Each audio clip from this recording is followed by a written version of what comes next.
Hey there folks, and welcome back to the Gamer's Grotto. Tonight we're going to be playing some more of Alan Wake 2 on the PS5. Where we last left off, we were stuck in an abandoned train yard as Alan Wake, so we're going to continue from there. Actually, I did the wrong thing there. I want to go to, that's going to load up my last... I screwed that up. Alright, so we want to get out of here. We want to go to load. There we go.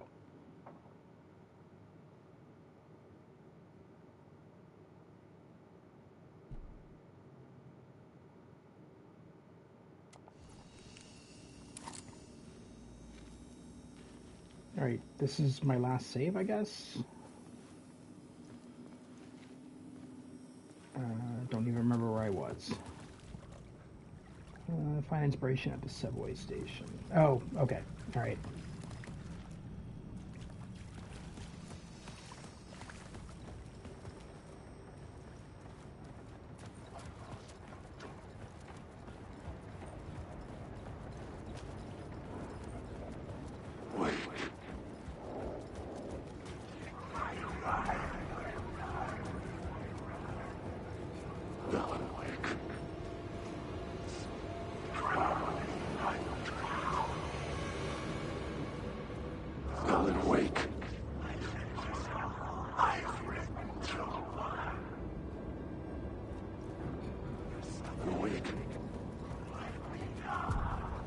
The echoing hall had a story to tell.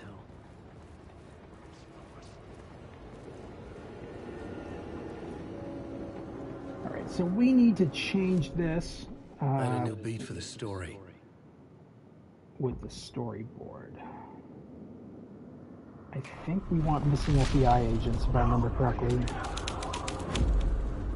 That should give us... No?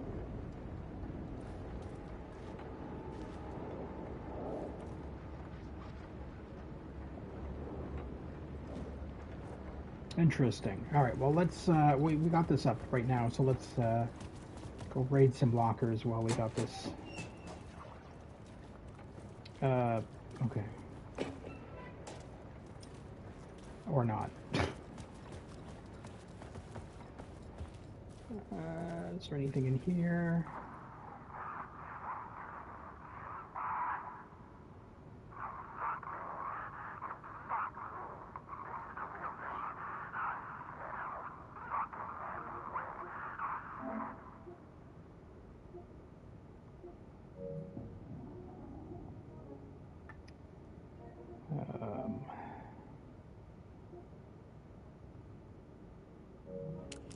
Okay. Don't think there's anything else in here, so let's go back.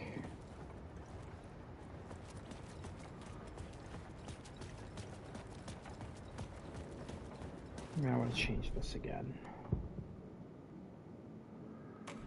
Torch barrels. I know that one of these is going to bring about a scene change with the story.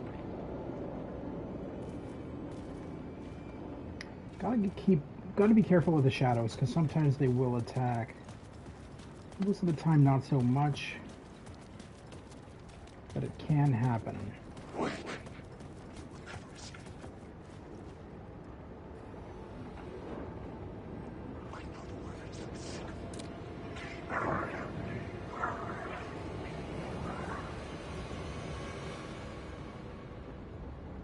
Okay. Put this on murder cult. Oops. The hall had changed into the murder cult's hideout. Okay, that's what we want. That's the one we want. All right.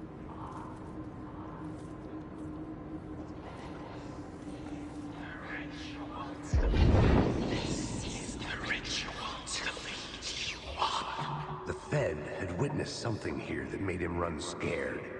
Whether the summoning ritual had been a bona fide supernatural event or the mass psychosis of stark raving lunatics, it didn't change the facts.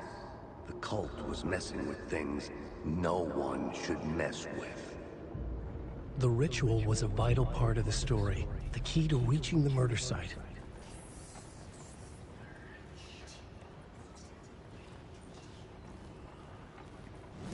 Alright, so I now had that a we new got idea, that... a new story thread.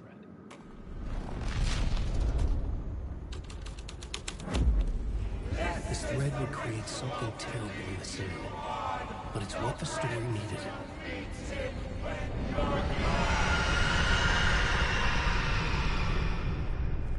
Alright. That's all we needed. There's going to be a lot of shadows here that we just got to avoid. Or attempt to. There might be one or two that are going to attack me here, so I got to get my finger on the trigger.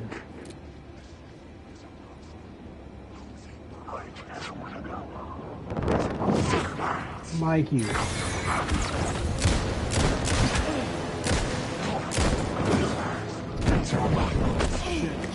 Shit. Alright.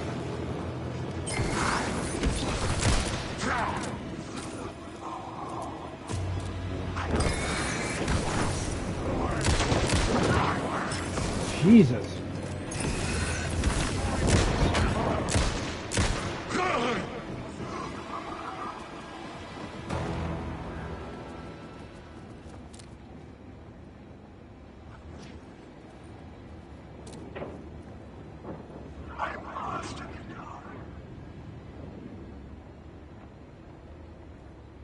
All right.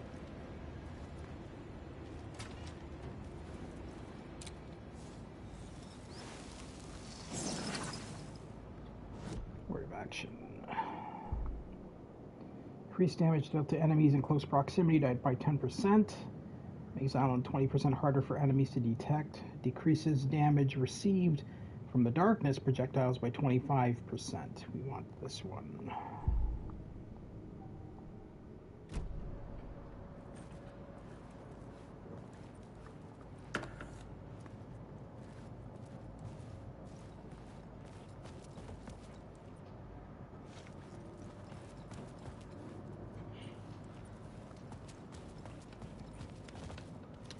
Ooh, another vision. Alright, let's... Oh, we gotta go this way. Turns out the cultists weren't the only ones using the tunnels.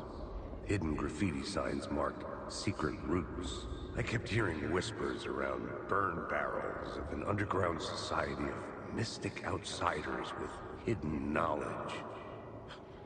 Typical New York.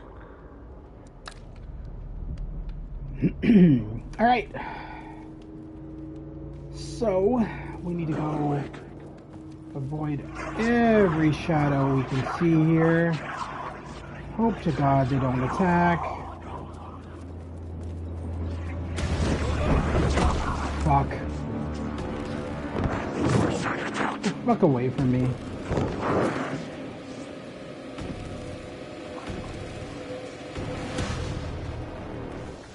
There we go.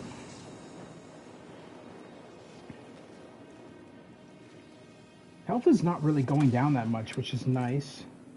Should reload my gun. Alright. We'll do a manual save.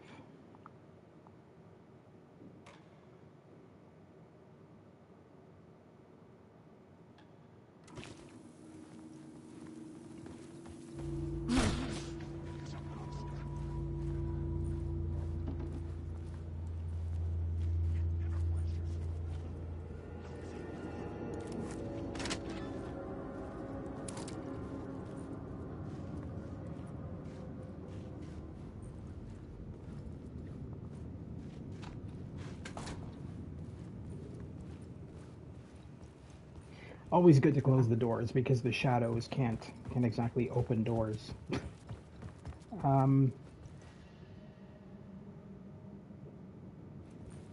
Okay.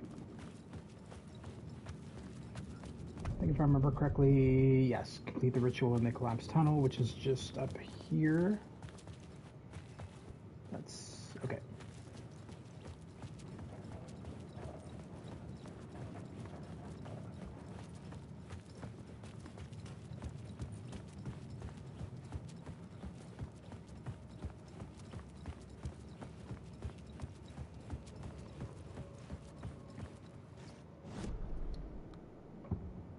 Whoops, no.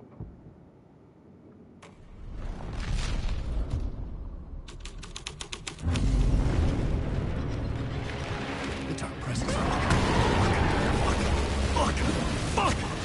Fuck! Fuck! Fuck!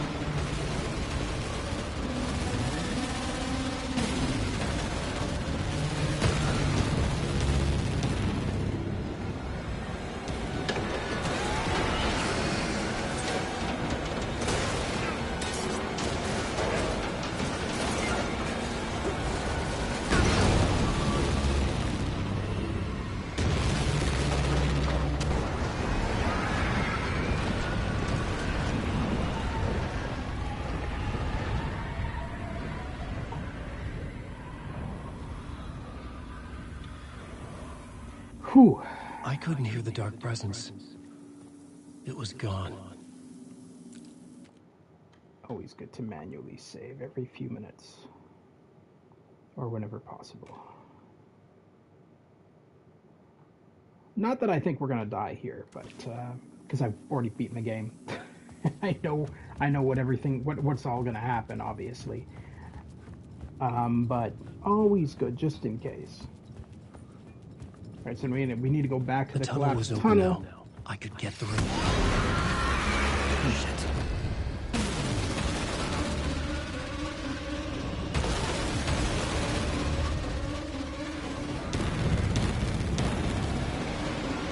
He's running pretty slow for a demon running after him.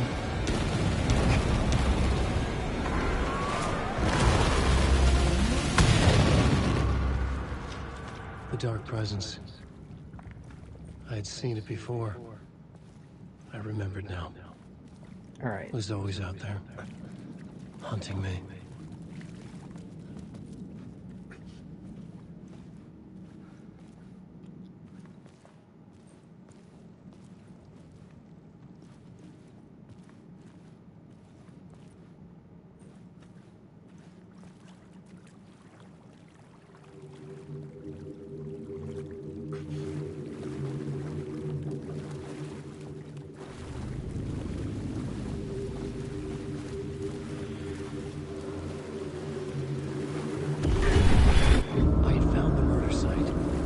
Somehow the victim's heart was the key.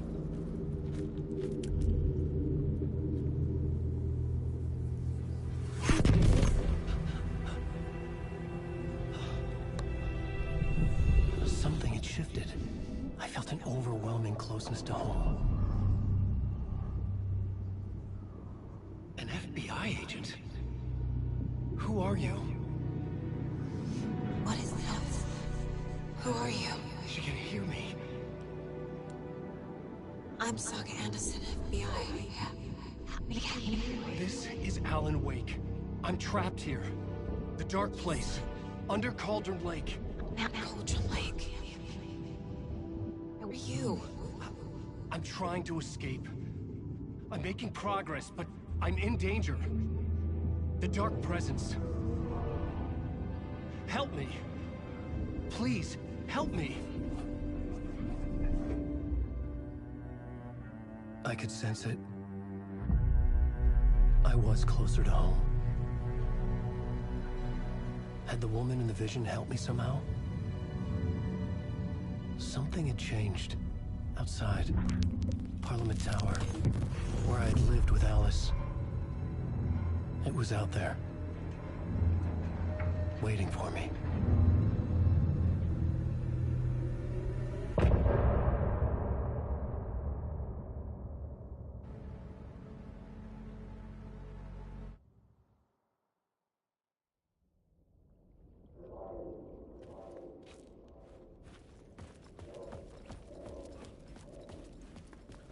Who was writing who? Who was writing this poem? Me? No.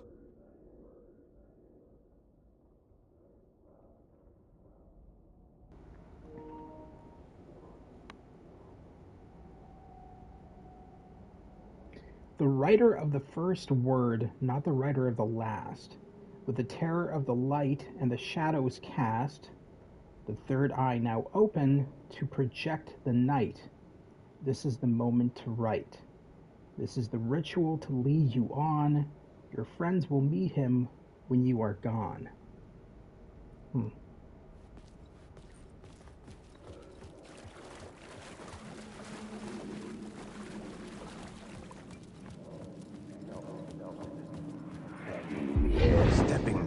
murder site, I'd felt it, hanging in the air. A meaning. The violent emotion of the act. Like a cloud of wrath. The dead eyes of the victim staring at something you couldn't see, and yet making you aware of it. Something that soaked into this place on a molecular level, overlapping with your meaningless existence. Regression to something you had managed to forget. Marking you, taking you for a ride, making you crazier.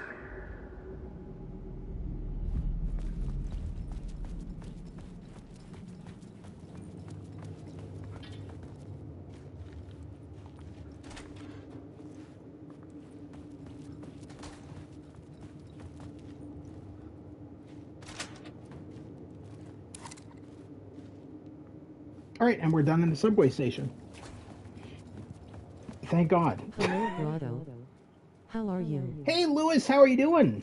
The We're just station had playing changed. part I 3 was closer now. of, oh. I write.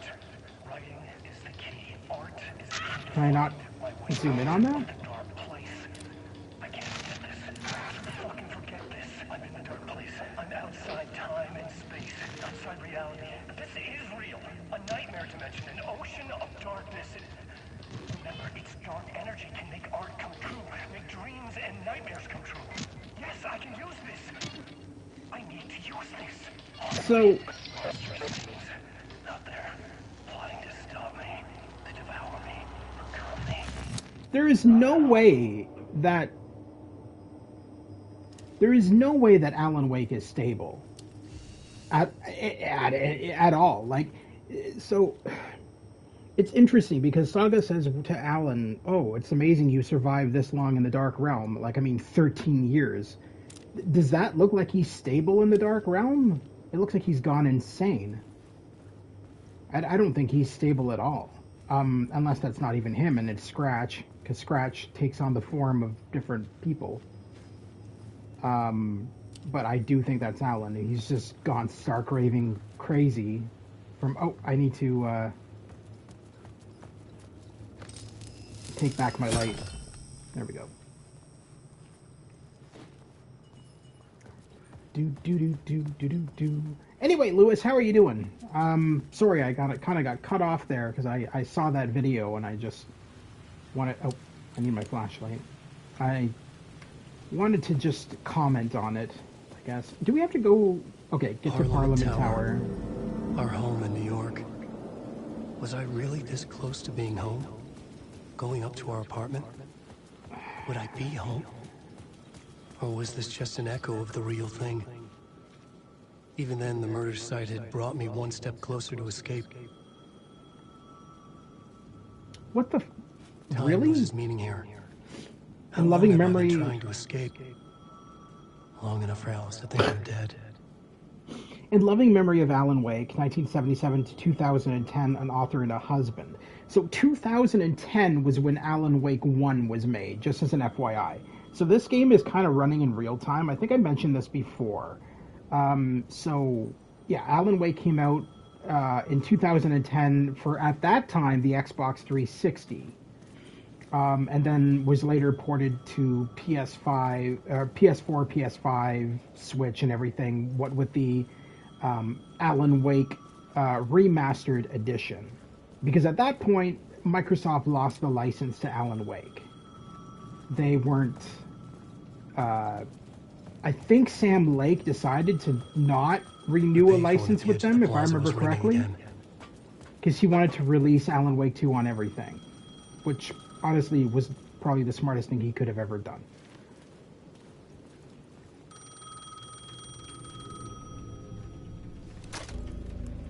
Hey, Alan. Thank God it picked up. I thought I lost you again.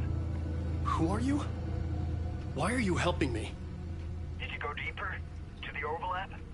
Are you talking about the murder site? Yeah, I did. That's fantastic, Alan.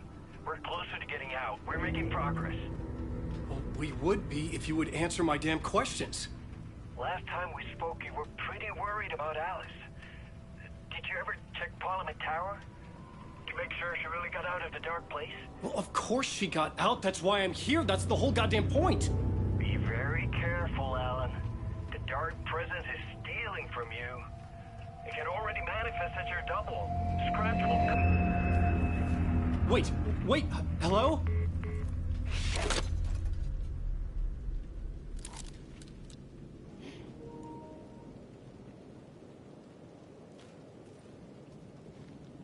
So an interesting little bit of information here. So I mentioned in the last playthrough of this that Alan Wake is actually played by two different people. He's played by a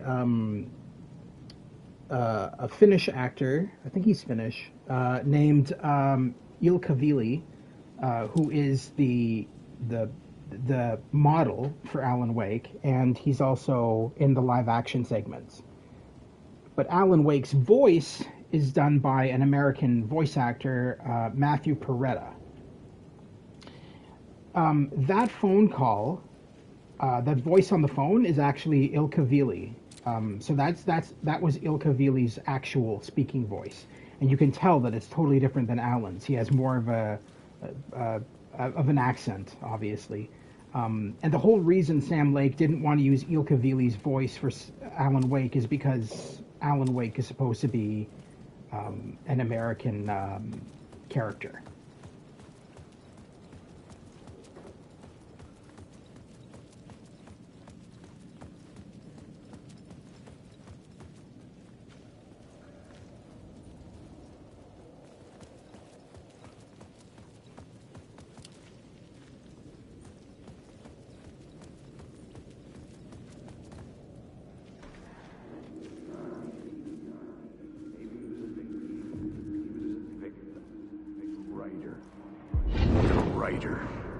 Maybe he was a victim.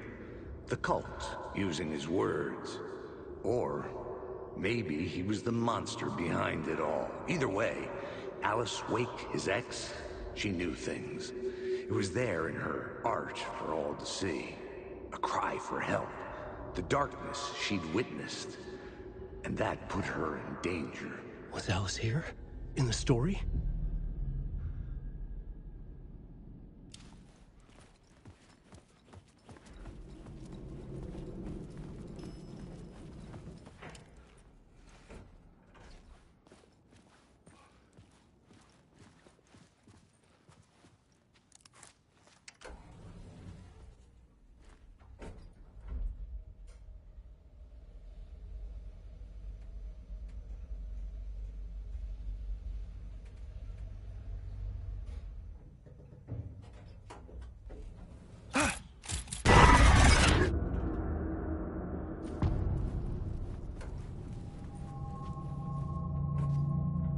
Alice's photo equipment, set to go off when the door opens.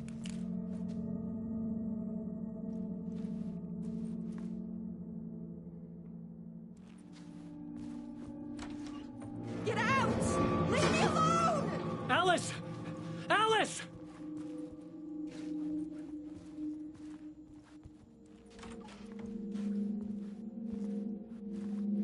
Alice.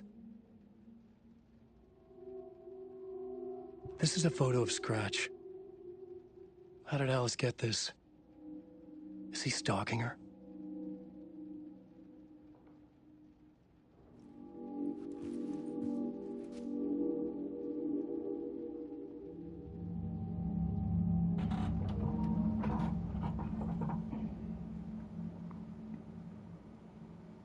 So Scratch is a demon from the Dark Realm that assumes the form of Alan Wake when he comes into the normal world, the real world, and he kind of just like stalks people and causes shit.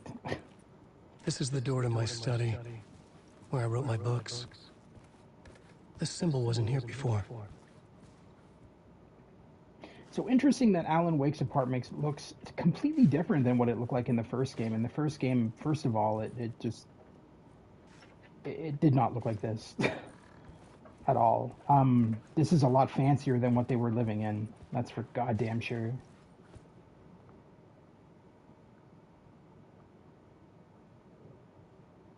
But then again, 13 years, right? So she's obviously moved on.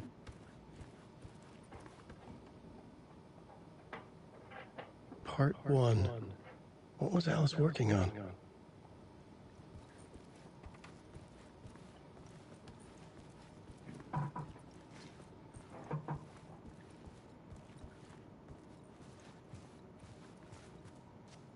All right, we've got a video with Alice to look at. So Alice is interesting. And in the first game, Alice appeared as CGI, like a character in the game. In this, she only appears in live action video footage, which is interesting because they didn't use the same actress at all for Alan Wake 2, which I guess makes sense because in Alan Wake 1 she'd be 13 years younger. I don't know, but anyway, regardless, I think the actress who plays her in this did a really good job.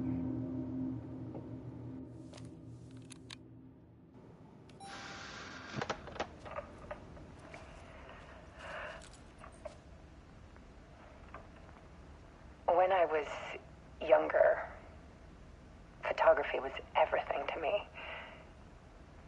I moved to New York thinking I'd make it as an artist. And then I met Alan. We had a good thing. We were both dedicated by our creative ambitions. The only difference was that Alan's work made money. He brought me work when he could. I took his promo shots, created covers for his books. I'm sure he forced his publisher into it. I was taking photos, just not my photos. And that gnawed at me. Things got complicated sometimes, but that's life, right? We loved each other.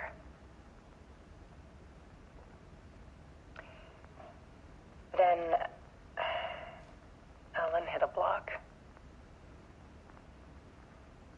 I brought out a meaner side of him. One I didn't like. I set up a trip to see a doctor in Washington. I didn't tell him until we got there. We argued. Things went wrong. Yo. And he was just gone. Drowned, allegedly. It's easy for people to think it was my fault. Hell, I do, too, sometimes. Hey, Mast, how you doing? I'll talk to you in a sec after this video. 6 years ago, I started hearing noises in the night. Typewriter keys clacking. Voices. Alan was back. Haunting me.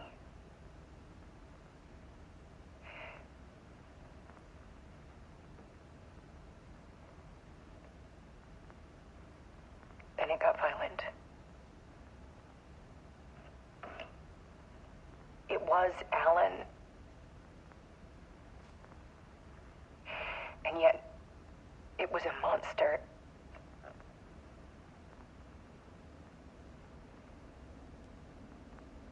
He always did have anger in him.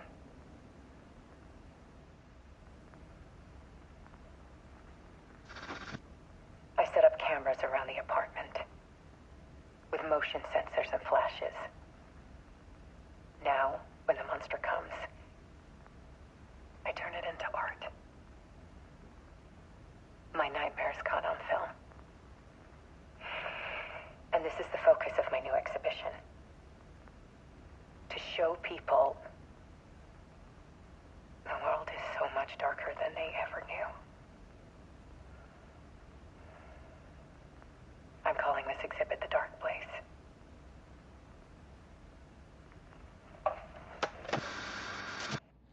Alice.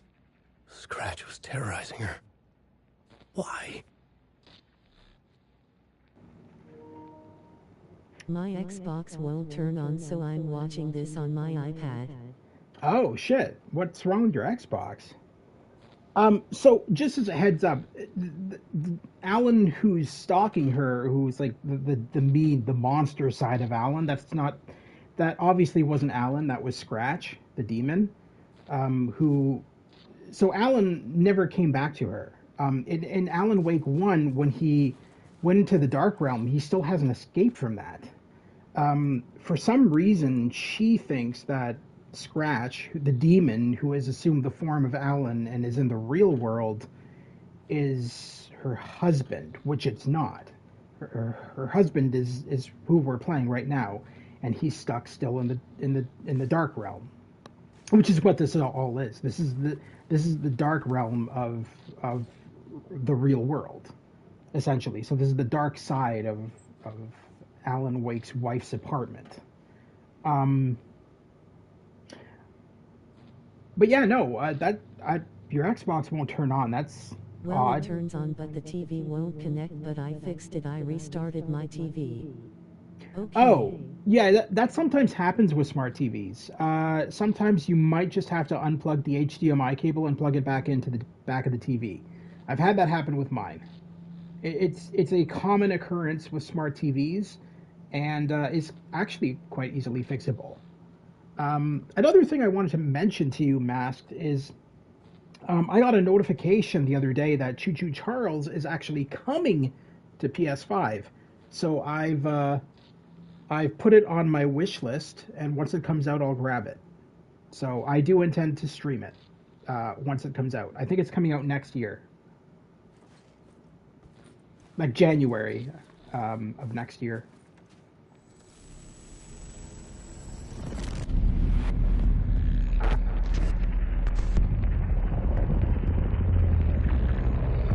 Yeah, that's Scratch. Okay, from what I watched, it's pretty good. Yeah, it looks awesome. I was watching the trailer and I'm like, okay, this looks badass. I'm definitely probably gonna get I sat it. Yeah. in the writer's room and wrote a story. Initiation. To project myself through the dark place, to look for a way out. The story had brought me here, brought me nowhere. Looped me back.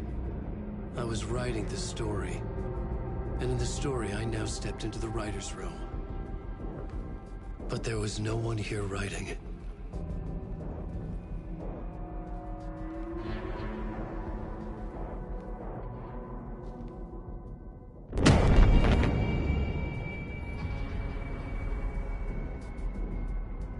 This guy looks like John Wick, kinda.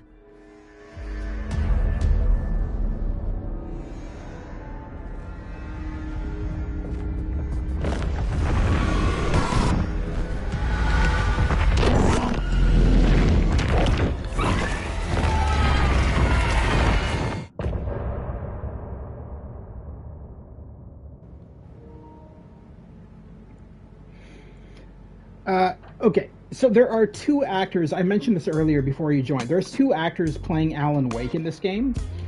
Ilka Vili, who's in the live-action segments, is Alan Wake. He's a Finnish actor who is just the face of Alan Wake. And then they used an American voice actor, Matthew Peretta, and he's the voice of Alan Wake. So there's two actors playing the lead in this game. One does the live action and the face model and all that kind of stuff, and the other is the voice actor. Because Ilka speaks English, but he's got a very thick accent, and Alan Wake's supposed to be American. So they wanted an American voice actor. Alright, now we're switching back over to... yeah. Now we're switching back over to FBI Agent Saga Anderson. So yeah.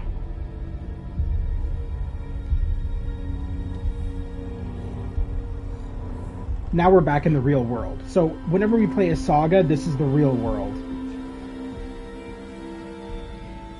Okay, let's recap what you've told us so far. BTW, have you heard of Lethal Company? You've been trapped in a nightmare dimension called...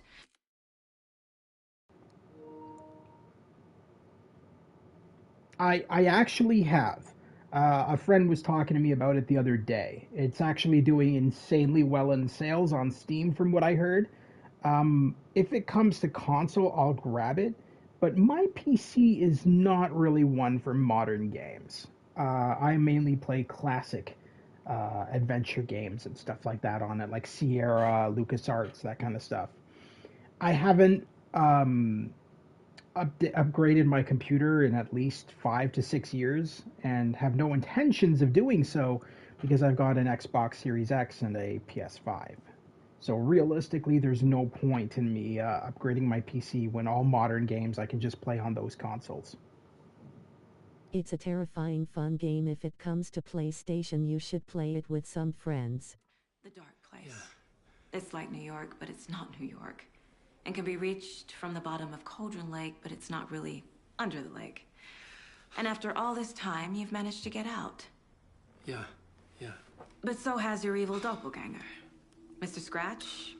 Or is it the dark presence? Both. It's interchangeable. He's Scratch when he looks like me, but he can change into this other form. And Scratch, the dark presence, wants to rewrite the world in his own image. Which would be in your image, as he looks just like you. And turn the world into a fucking nightmare. During Deerfest, which is scheduled to take place in a couple of days. You got out of the dark place by writing a novel, the pages we've been finding. But your double edited it into a horror story that's now changing reality, taking over people, making them crazy, bringing the dark place to Bright Falls. Yes, fiction coming in contact with the dark place can change reality. The story is coming true, soaking into everything, like darkness when night falls.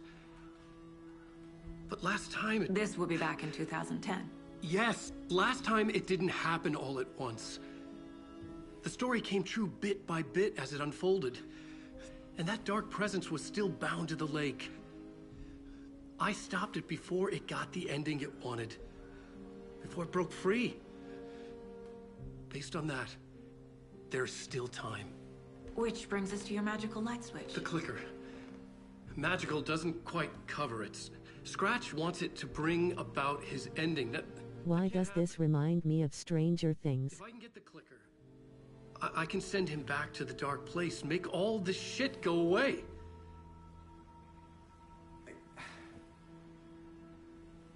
Look, I know it's batshit crazy. My memory is full of holes, and I'm not sure how much I can trust. It's like a half-forgotten dream.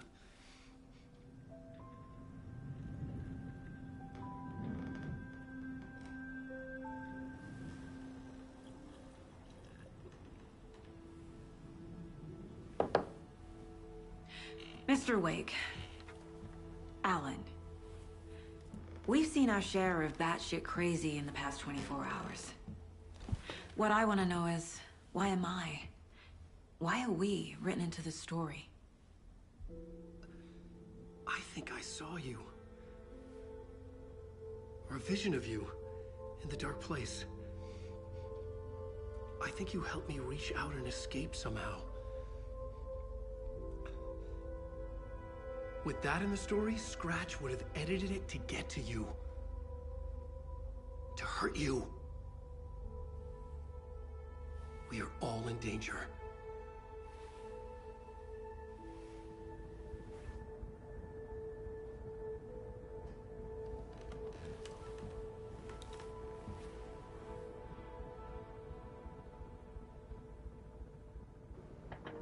It's insane. All right. And So there's you mentioned much of it. Stranger Things. So mainly what Alan Wake was based off of, what it was supposed to be back in 2010. Sam Lake wanted to make a game of a show called Twin Peaks, which was a TV series that was really weird. It was a kind of like a murder mystery with a little bit of horror, and it's just a really weird show. And so he had already come up, I guess before even approaching the developers of the show, the creators, he had already come up with the game. He had already started production. and I guess assumed that he would get the rights, but he didn't. The developers said no, and so he changed the name of his Twin Peaks game to Alan Wake, and then changed a bit of the premise and all that kind of stuff. So this game technically, and the first game are very much inspired by Twin Peaks, which I do recommend you watch, especially if you like Stranger Things, because it's the same type of thing. I think you'd enjoy it. Okay. All right, so let's. Oh, we can't do that. We have to go to here. All right, we need to put our evidence on the board. Wake just gave us a lot of information. But this clicker seems like a good place to start. If we find that, then we find the cult.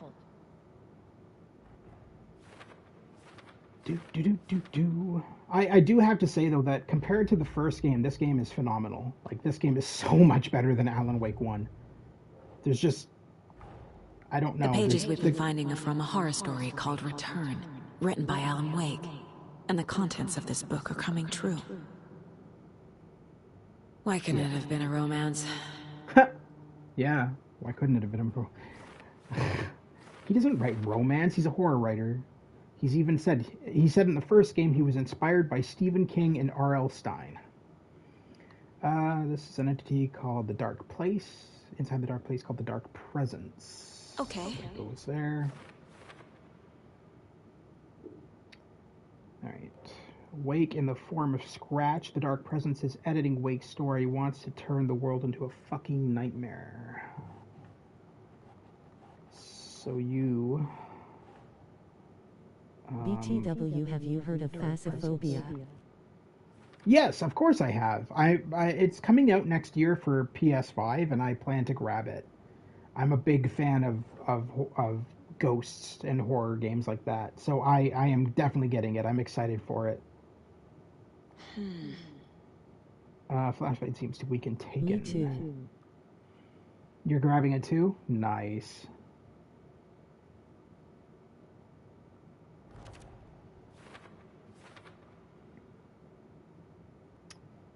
Okay. Inside a bright light, Saga felt safe, like nothing could hurt her here. So that... We need that there. Wake. Scratch and the Dark Presence are interchangeable. So that goes over here. Wake was trapped in the Dark Place for 13 years. Wake. Fiction coming into contact with the Dark Place has the power to change reality. So if we go to... The story changes our reality bit by bit. The process is gradual. Okay. It got delayed for PS5 2 times. It was gonna come out on Halloween, but their studio caught on fire. Yes, and then the second time they lost a lot of their workers or something like that. They're understaffed or something. Must get the clicker before Scratch. With it, the story can be changed, and Scratch will be sent back to the Dark Place. All right, Dark Place. No? Oh, how to stop the story. That makes sense. Wake, if we don't stop it, Scratch will use the story to permanently change reality at the start of Deerfest.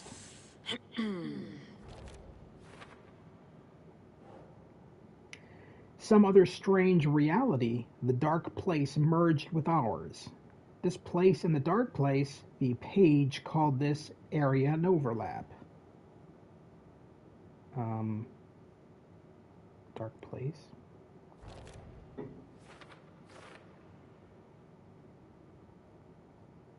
And then I entered the Cauldron Lake overlap by reciting the poem. Oh, really? Okay. All right, what else do we got to work with here? Nursery rhymes. Wolf doll used to solve the puzzle. Dolls go up here. Another doll. An email from the author of the rhymes, Dr. Eugene Campbell. Okay. FBC file on the reality-altering effects of the nursery rhymes. The FBC is definitely playing with things they don't fully understand. A dark substance... And that always goes well. Yeah. A dark substance appeared when the rhyme was completed. That would go...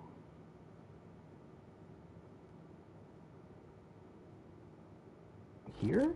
Yeah, okay. Rhyme found outside the Cauldron Lake Ranger cabin. Cauldron Lake. And FBC file listing test sites in Cauldron Lake. That would go there too. Alright, we're done with that one. It's always good to always go to your evidence board and put everything you have onto the board in the correct spots, because it helps flesh out the story. And then the whole point of this is, even though you know where to go, Saga doesn't. So you have to tell her by going to the evidence board and putting up all your evidence, and then she'll be like, oh, I need to go here. So it's always good to do these all the time. Cauldron Lake. I think that's it. I think we're done. Nope. The story. Oh, wait, no, that's... Yeah, okay. So, hold on. Do we got one more here? Nope. Alright, we're good. Cool. I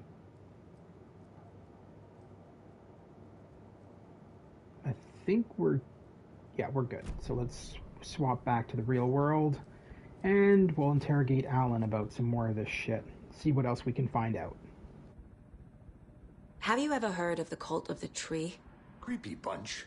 In the habit of wearing deer masks, performing murder rituals, victims turning into monsters possessed by darkness, possibly inspired by a horror story written by a certain author. Ring any bells? The cult. Yes. Yes. They have the clicker. If the cult has the clicker, does that make them Scratch's followers? How are you so certain they even have the clicker? They could be working for Scratch. I don't remember. It's all confused. Alan, if I'm gonna act on this information, you need to be honest with me. Yeah, of course. Is he confused? Or is he hiding something?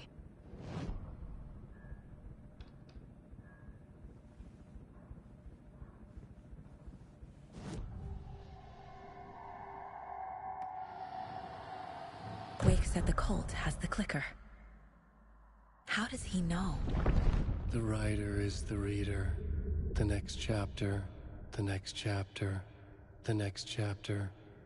Keep the pages safe, the dark shining of the words. Wake is hiding pages. That's how he knows the cult has the clicker. Wake has a double. Mr. Scratch. Where is he now? A cloud of wrath wears my face. The dark place in your place. Scratching out my body of work. Scratch is here. In Washington. He's hunting Wake. Scratch looks just like Wake.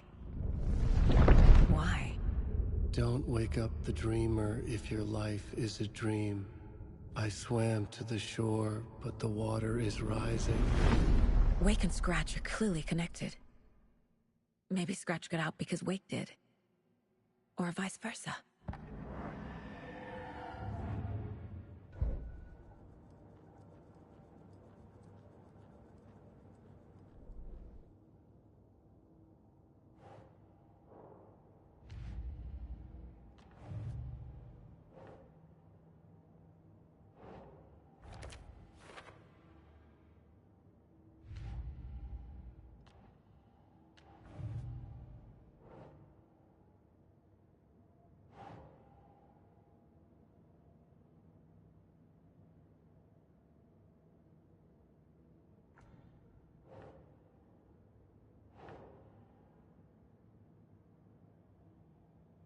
Yes.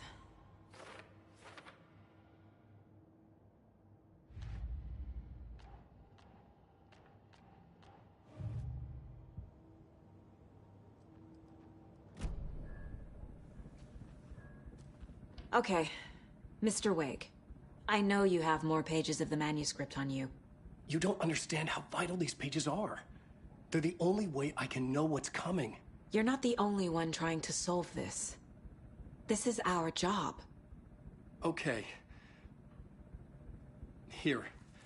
Now, this is all I have. Be careful with them. Inside the trailer, at the outskirts of Watery, Saga had seen Wake's fabled clicker for the first time, in the hands of the cult of the tree. A cultist stared at her. She drew her weapon.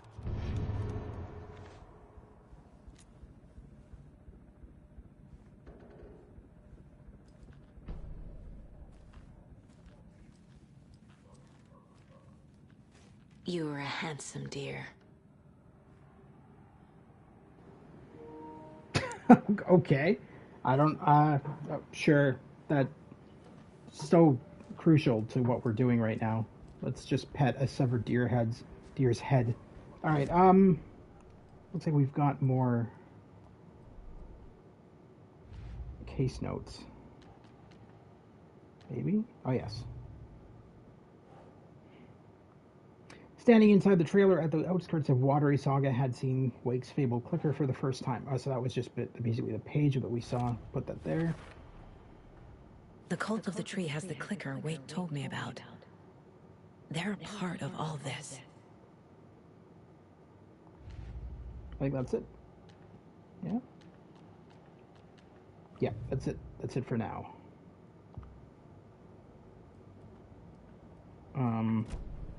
It's all on the page. The clicker, the cult.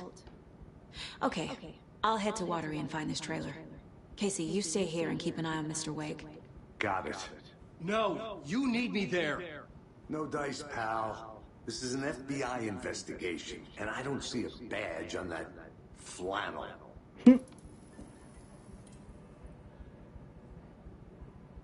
All right, so let's head off to Watery. And before we do that, we're just going to explore around the town, because there's a lot of weird shit that goes on in this town. Okay. Past favorite Deerfest floats. Go. The yarn puppet monstrosity. Stuffed moose and squirrels one. No, thank you. Those beady dead marble eyes still give me nightmares. Like, why is this guy dancing with a trash can tipped over behind him? He's, like, literally clipping through it. Okay. Yeah, there's a lot of weird shit that goes on in this game. Hello, and welcome to Coffee World, voted Washington's best coffee-themed amusement park. All of our attractions are family-friendly and available to children of all ages, just like our coffee. So, take a sip of our Oh Dear Diner organic coffee and let the adventure begin!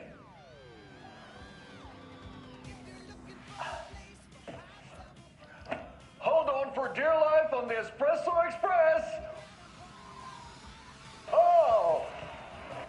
Soak in some local history at the Huatari Well, where two serial killers once hid the disemboweled bodies of their murder victims. It's not haunted. No. Come join Mocha Moose and the goats at our amusement park petting zoo. Just don't share your coffee with the goats. Seriously, stop feeding our goats coffee. Seriously, it's not amusing. Take in amazing views from the Slow Roaster Ferris wheel. I can almost see the Watery Lighthouse Trailer Park. This is so much fun! And finish off at our beautiful gift shop, where seniors and children under 10 receive a 9% discount on keychains and propane tanks. Welcome to Coffee World. We guarantee you'll jaw a great time.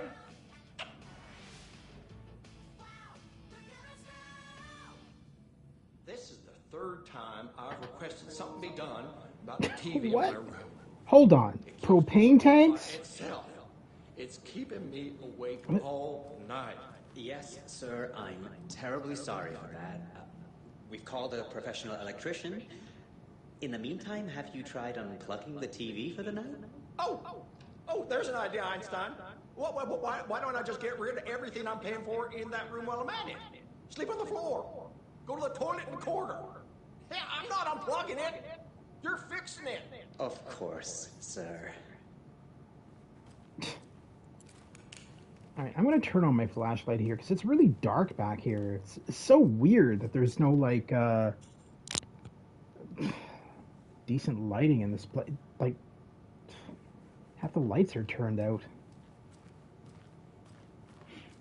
Alright.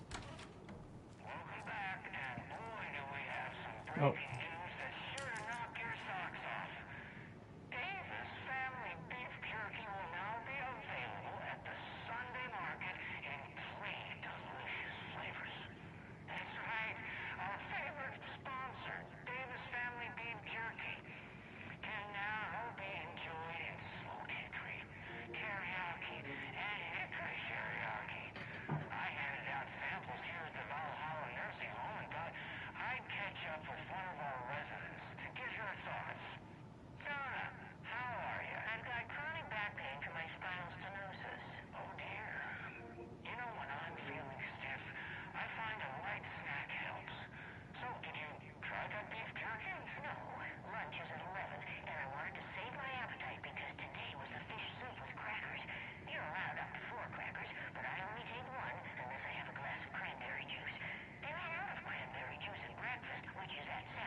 I kind of like Pat Main's little radio shows because they're so over the top, eccentric, and kind of crazy.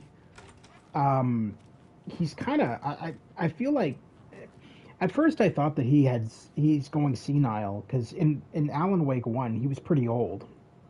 I mean, he was in like his 60s, and this is 13 years later, so he's a lot older in Alan Wake 2.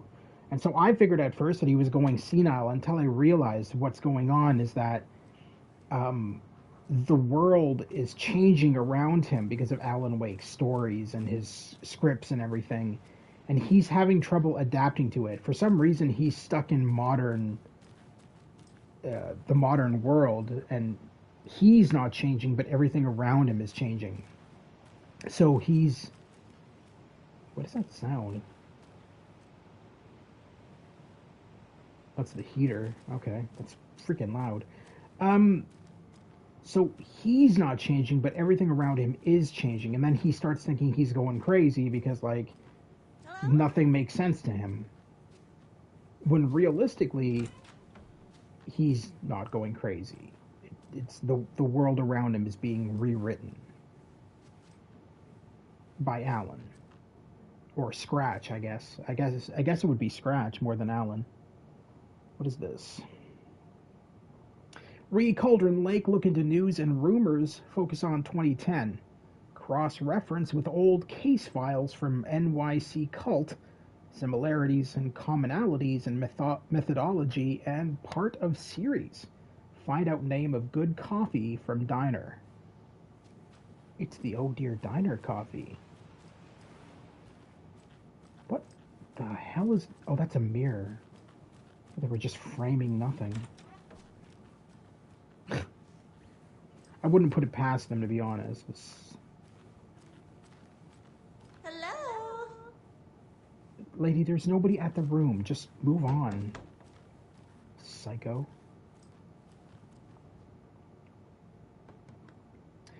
Tammy didn't want me to come. I can tell. Not like the trip is ever even helping. I thought getting out of the city would inspire me. But Bright Falls is just a bunch of trees and empty storefronts. I need to find something. I'm tired of writing one-act plays about how shitty the world is. I thought scathing social commentary would make me feel like a real artist. But I don't know. It's not me.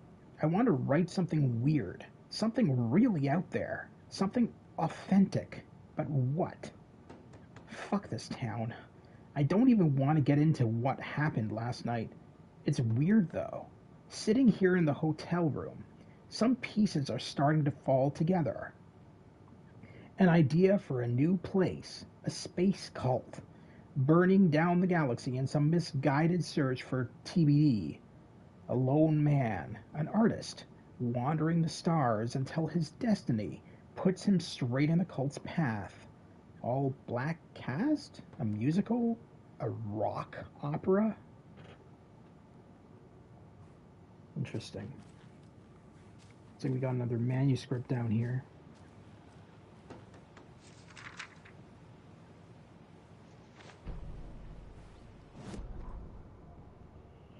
Ed returns to Cauldron Lake. Ed hadn't been the same since his latest show had closed. This wasn't the first time one of his productions had shuttered early. Scathing social commentary in a one-act play wasn't exactly filling seats. When Tammy told him she was taking a research trip to Bright Falls, he decided to tag along. Ed told her he wanted to find inspiration. Really, he just wanted a break from the city. But it was true that he certainly needed to find something. A voice, a direction, an idea, something authentic to himself. Ed knew he couldn't keep using Tammy's money to fund his playwriting. After the argument with Tammy, Ed stormed out of the diner and drove their rental car back to Cauldron Lake to prove a point. Now standing in the dark woods, the sun hidden by the trees, Ed wished he could remember what that point was. Something about masculinity. He cursed at himself and turned to go. Suddenly, he was blinded by a light in his face. Voices shouted and hands pushed him to the ground. Ed struggled, in vain.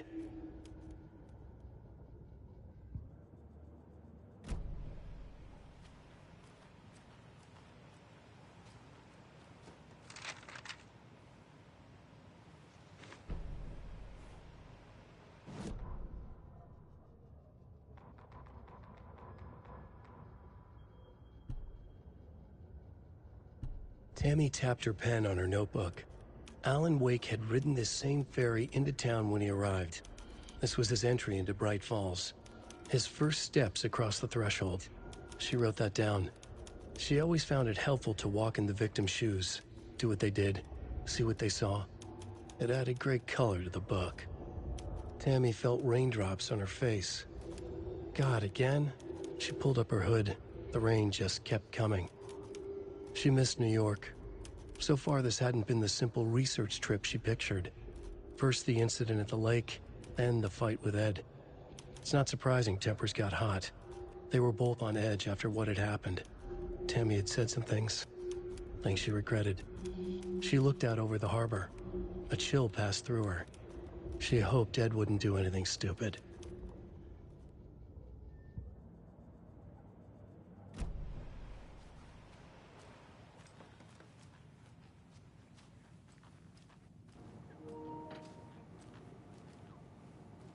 All right, so we managed to find 2 manuscripts. I think that's all there is in here.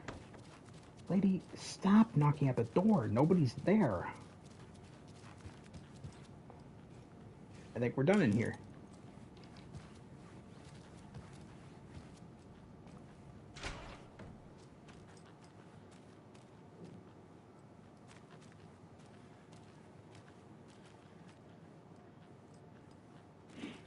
I brought my full kit along. Jules? The hell is happening with that Didn't car? forget to pack the EMF reader, did you? Why would I pack your gear? I've got my own to worry about. Great. Now how am I supposed to measure the energy signatures emitted by paranormal manifestations? You guys are idiots. So you guys are going into...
Okay. I can't wait to hit the haunts. We should check the town out first. You know, do research, interview some locals, get the feel of the place. Not before I find my frickin' EMF reader. So they're going to get turned into the Taken because they're deciding to go to Cauldron Lake, the Cauldron Lake Forest to look for ghosts. The Taken are there, so they're going to end up dead. Those three girls are probably the stupidest people I've ever seen. But you do you. Go ghost hunting in, like, the most cursed woods since the Blair Witch.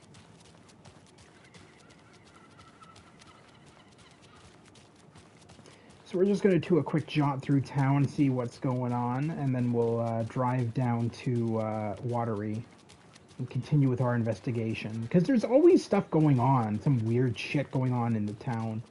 Whether it just be weird people doing weird shit.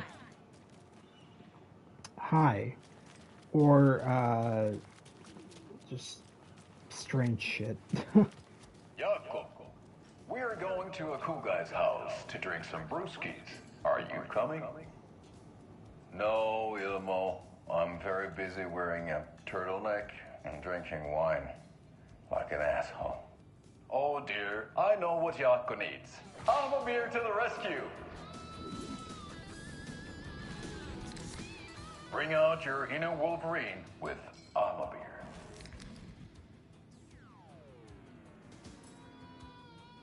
Wow, this is the best party ever. Thanks, Alma beer. Alma beer is a traditional Finnish lager, and we drink it the Finnish way. At the bar while actively avoiding small talk with strangers. getting blackout drunk on a boat during midsummer, and trying not to drown. In the sauna, using your beer can to hide your pippeli from wandering eyes. Partaking in the Finnish tradition of kalsarikännit, drinking at home alone in your underwear with no intentions of going out. It's not sad if it's intentional. Alma Beer, your Finnish drinking adventure starts here.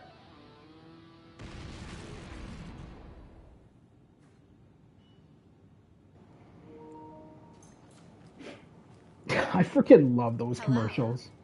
They're so funny. Those guys are great. So that's actually one actor playing both those characters. He's a Finnish comedian, from my understanding, and Sam Lake hired him to play a character who we're going to meet very soon in the game, who it does all the commercials for Bright Falls. So all these live-action commercials are him playing both brothers. And then he also plays them in CGI form in the game as well. I recommend a slice of pie with some coffee. You can't go wrong with that. So, I'm thinking of pre-gaming at my place before Deerfest. Drinks, snacks, some charades maybe. Interested? In everything but the charades. What's wrong with charades?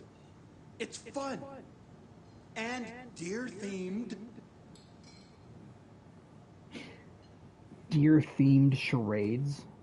That sounds stupid. You fellas let me know if you need anything, alright? Alright, let's,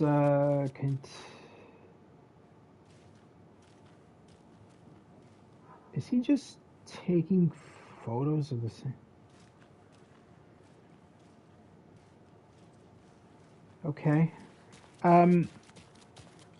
So one thing that I have noticed when I was wandering through this little park here, which we're going to go to because there's a lunchbox here, but besides that,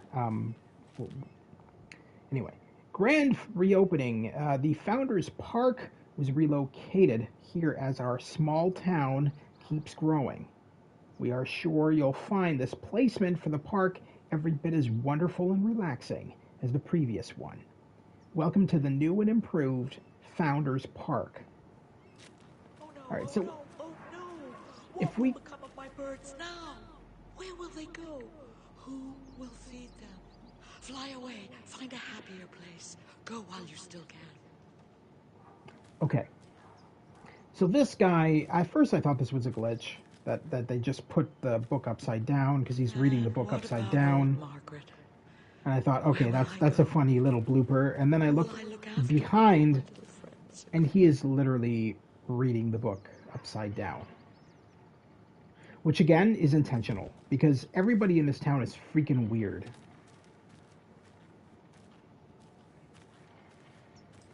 Now why'd you go and do that? Stomping around like that, scaring the poor little things. In fairness, you told the birds to fly away home, ma'am. So, if anything, I did you a favor. Too late for my birds. Too late for me. Another one of those lunch boxes. You wouldn't believe how hard it was to track down these lunch boxes. Thank goodness for the internet. Oh, is it trying to explain? Okay, that's trying to be a little hint saying, oh, if you want to find all the lunch boxes, use the internet. I ain't doing that. Searching and exploring the environment is the easiest way to find all the lunch boxes. That way you're not cheating. Because it's really easy to just wander around these ginormous areas and eventually come across them. I know. What was she even doing out there? What? And at that time of night? She was what? Digging at what? I'm telling you, that woman's not all there.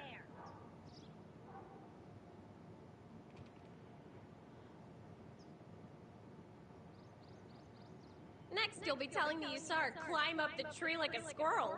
You know, to hide her food. 'Cause she's nuts. I have half a mind to join you next time on that midnight run of yours, just so I can see what she's up to. With her half a mind. Okay, that was an interesting conversation. I don't think there's anything else here, really. We could stop by the police station, see if there's anybody around, but I think after that we'll just head on our way. Buy stuff for taco night. Hi. Hot sauce. Hi. Extra hot. Show Pete who's who. Yeah. Watch out for the Deerfest prep work. Watch out for the Deerfest prep. Why is there a giant... okay.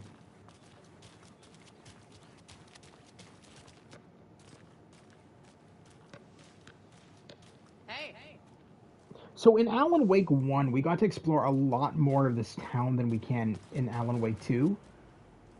We could go all the... I'm pretty sure we could go all the way up here.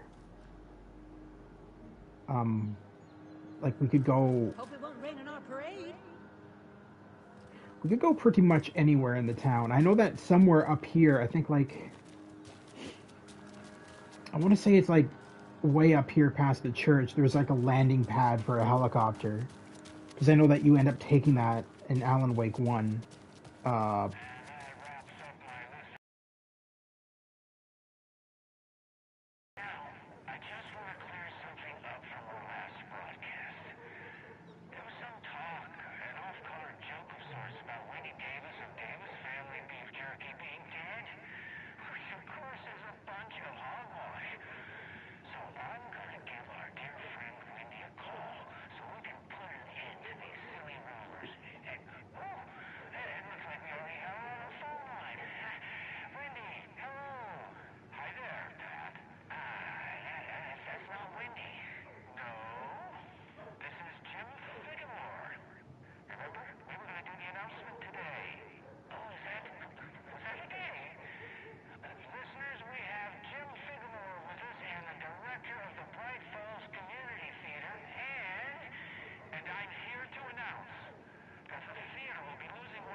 Good.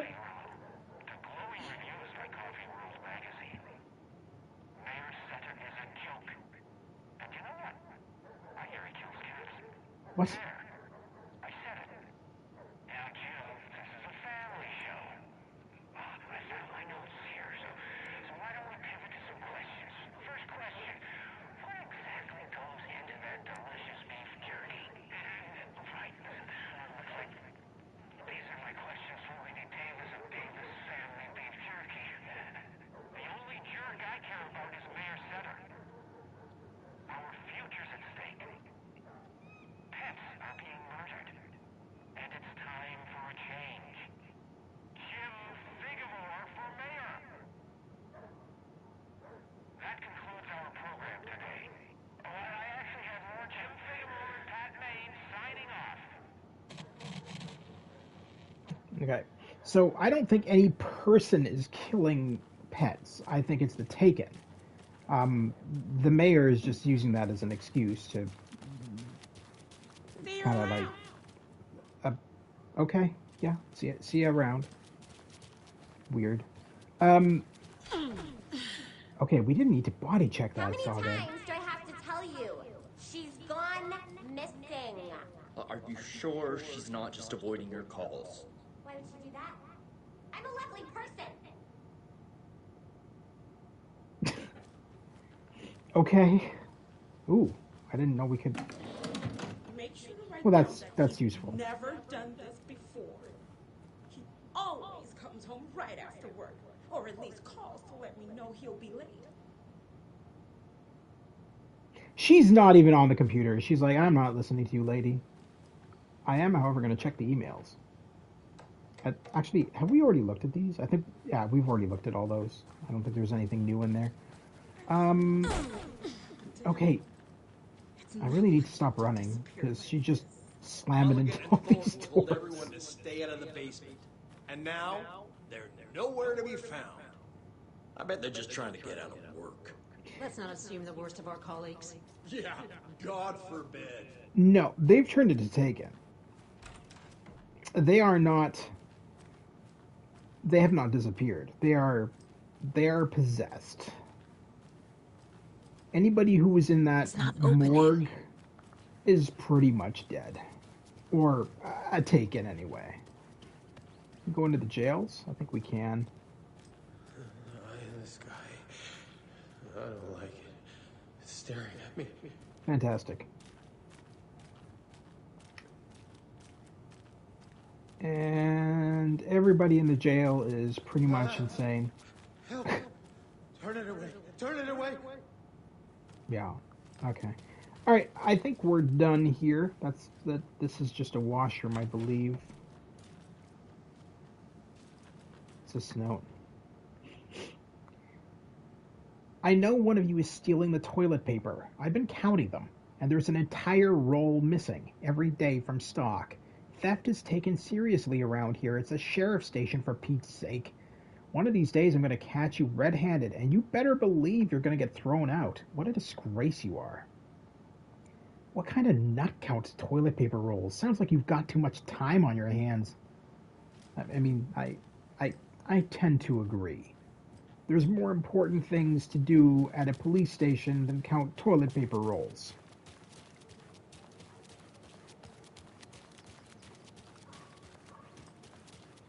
I will say this, though. Alan Wake 2 is breathtakingly gorgeous. The environments are beautiful. The character models are really nice. And the story is fantastic. It's a lot better than the first game, because the first game just felt like a generic...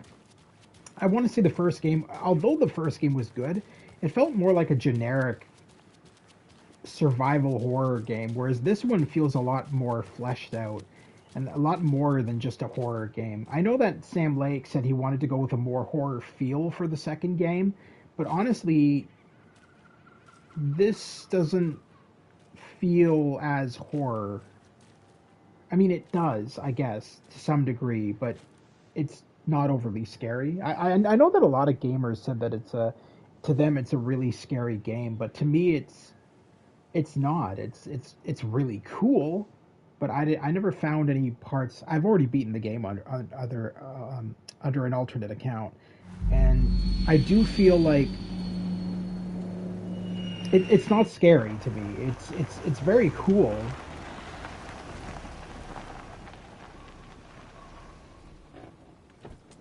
If anything, I would put it up there with a good X-Files episode or something like that. But it's definitely far from scary.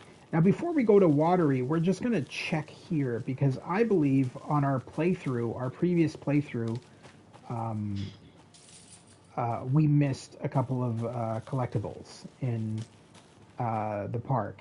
We don't have to worry about Taken harassing us now, because we've already vanquished the darkness from the park. So all we're going to do is just quickly romp through the park here. Let's see if we can locate any collectibles, and then we'll head on over to Watery.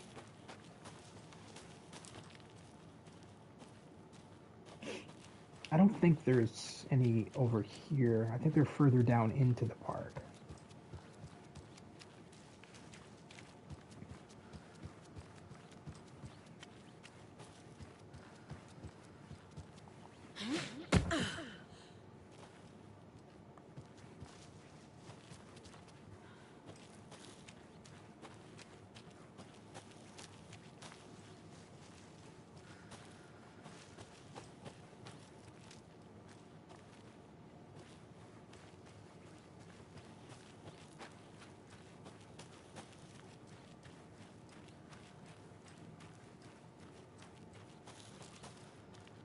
Oh, okay.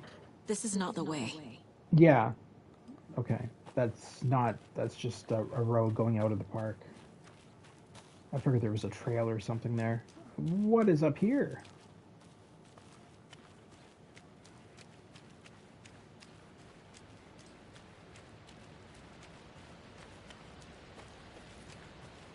Oh. Lunchbox. Another Alex Casey lunchbox? My dad used to say, when the going gets tough, the tough get going. Not sure where the tough get going to, but maybe you'll find it inspiring. Yeah. Possibly. Possibly not. Mortar Falls. This powerful feat of nature will revive the spirit as it does the surrounding nature. The churning, grinding waters at the bottom of the falls resemble a mortar and pestle, quite like the one the witch of Cauldron Lake is fabled to have used to travel through the night sky. Now, can we look at the waterfalls from here? I think we can. Nope.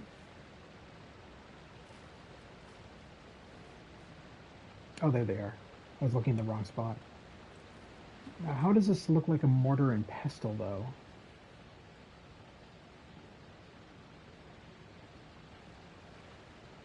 Yeah, I don't see where you see mortar and pestle through that. All right, let's continue on. We go this way.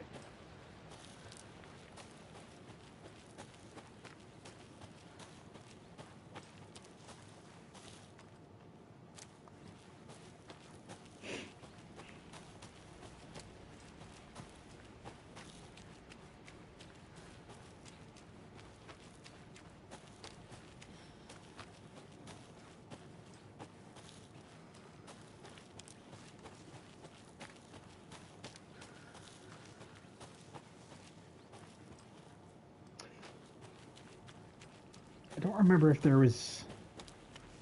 I don't think there's a lunchbox down here, but I think there's a... oh, whoa. This is... Okay, that's been opened. Right, the water went down, so we could, in fact, find some shit down here.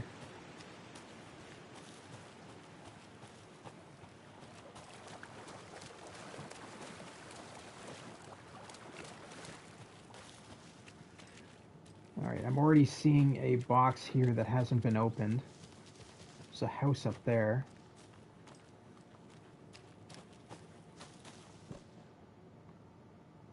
Oh. We need to come back here with a screwdriver to open that. What are you?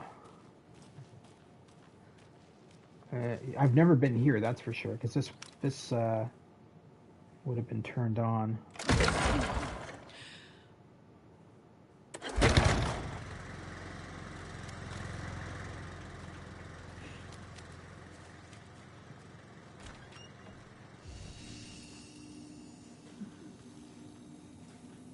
Wait, why is there no...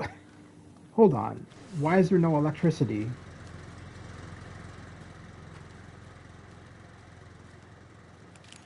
That's...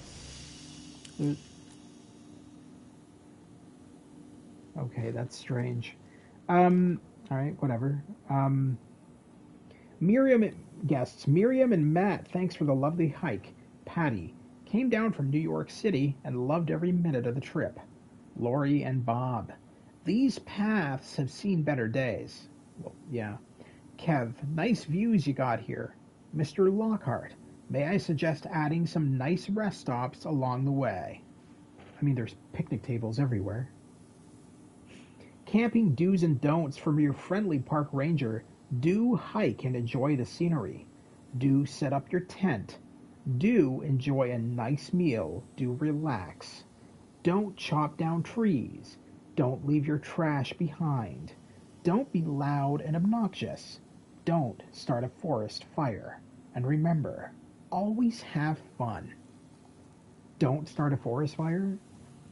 Why would you even need to say that?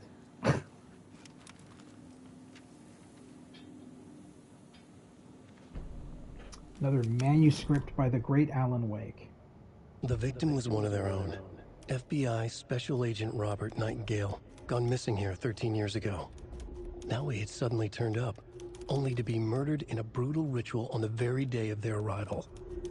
And then there was the page. This page, the first page that they had found, not the last. The first step down into terrifying depths. Secret truths trembling beyond the threshold. Reading the words, these words, felt like a message. Was a message. Someone knew they were here. What they were doing. Someone playing a game with them. Leading them on. An invitation. How could they not accept? The sheer audacity of this impossible mystery presented to them. Even if they knew it would end up hurting them. I just realized that is not the manuscript that I picked up. It's this one. Children in Bright Falls all grew up hearing stories about the cult of the tree. Feral maniacs living in the woods. Satanists chanting, "We watch in the night," as they perform blood sacrifices in the forests. Or things not quite human lurking in the dark. There were many versions of the story, but they all shared one important element. Danger in the dark, in the woods. Somewhere among all the urban legends lay a secret truth. The real identity of the cultists prowling in the woods. Real faces hid behind the masks. Real hands held the knives. Real people fulfilling a grim purpose. The forest was not safe. People were right to keep their children away from the trees.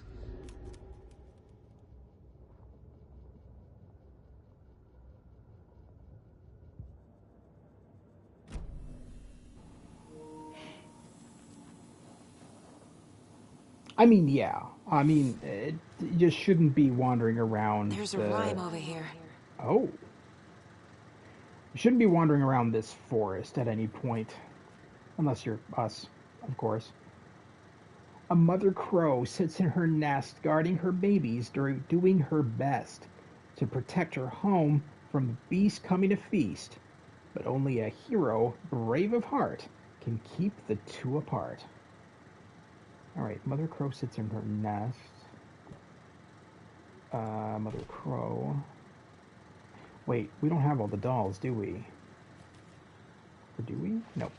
Hold on. Let us quickly do a... That's not going to work in broad daylight.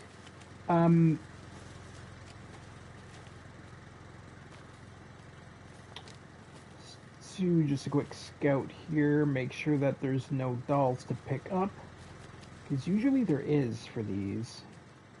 Let's see if there's any dolls in here. Nope. Shoebox. No. Alright, so maybe we do have the dolls. Okay, let's look at that poem again. Mother Crow sits in her nest guarding her babies, doing her best to protect her from the beast. Okay, so Crow, protect her home from the wolf would be the beast. Okay, so let's try Crow here. Home, beast.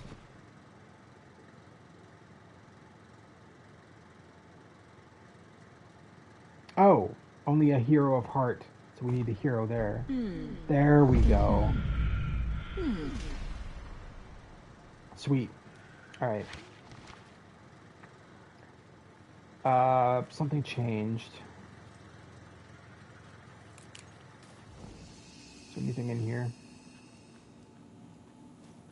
No. I don't know why I keep on pulling out that flashlight. It doesn't do anything. It seems like the flashlight doesn't work during the day, even if it's dark. It's kind of odd. I feel like that's kind of a glitch. And I also don't know why, with the generator being on, why the light isn't lighting up. That's also kind of strange to me.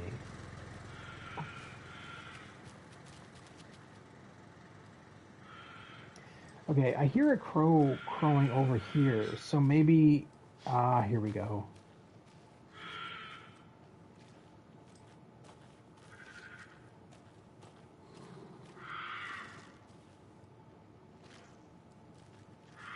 There's a wolf over here.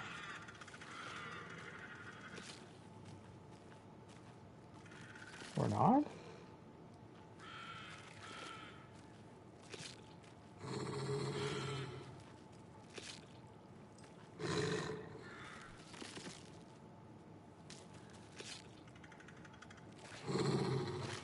I'm hearing a wolf, but I'm not seeing it. Alright, well, let's grab our... Another charm. Charm. Good thing Logan made me this bracelet. Where are you?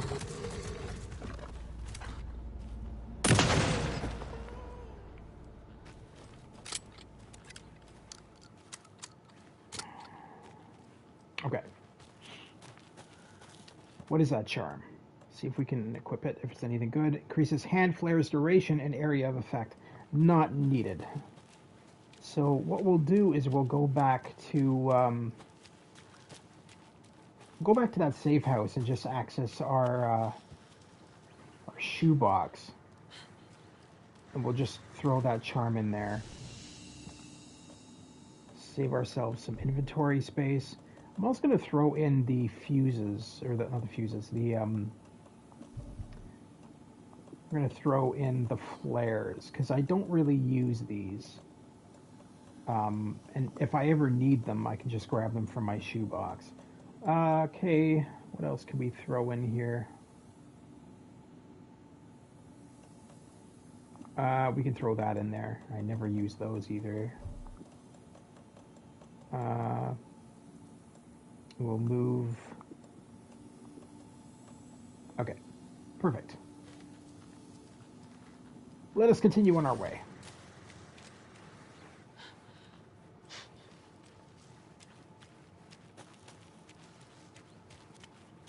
Is there anything up here? Oh, all right.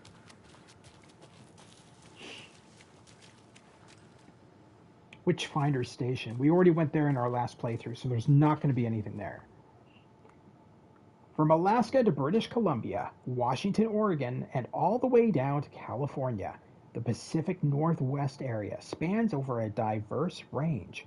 Here you will find 59 threatened or endangered species of plants and animals, including the mighty orca and wild gray wolves. The Pacific Northwest region's ecosystems are wonderfully diverse.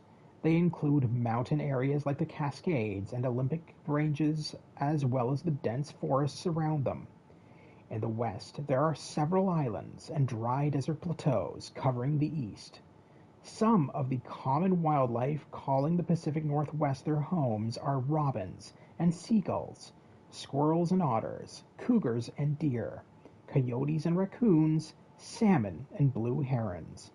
The marshes and ponds of this area host an impressive variety of fauna, but majestic trees like the black cottonwood, big leaf maple, and Oregon ash thrive in the wetlands too. It is truly the nature lover's paradise.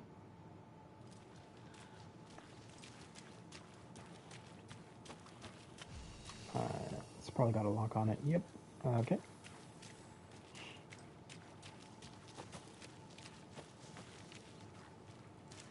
I am not seeing anything else that we have missed. I think we've already gone up there before. This is that other lockbox, or this other... We've already solved this one.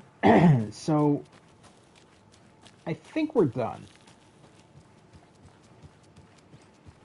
I think we're good to go on to, I think we're good to go on to, Watery. Oh, what's this? A note. Today's catch, a yellow perch and a mid-sized pike. Almost caught a lake trout, but it gave me the slip. Saw an out-of-towner walking around in the woods just before sunrise. Had binoculars or a telescope or something. Taking notes, didn't notice me. Good, don't need the attention. Today's catch, just an old rubber boot. Some of the regular creepies roaming around again. Avoided them as usual. No one notices a quiet old fisherman, not even the fish. Fair enough.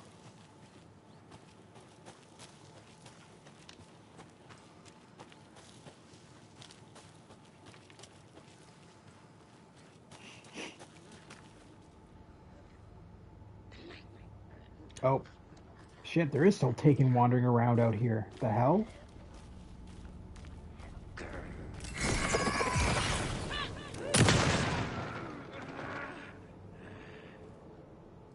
Is that it?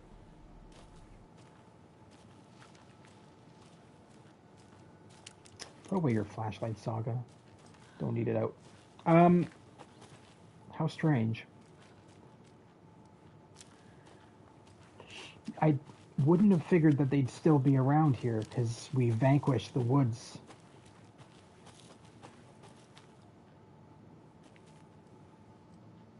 There's nothing over here. Alright.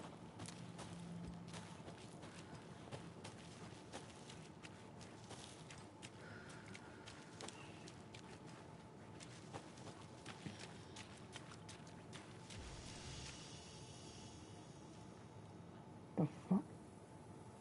Oh, see, the lights are still... Oh, that's odd. That almost feels like a glitch. Because the lights are still producing a sufficient light source to protect you. Despite... It almost feels like the developers didn't expect players to come back here during the day. And so they kind of half-assed a little bit of things here and there. I think we've grabbed the lunchbox from over here, but I'm just going to double check. Yeah, okay.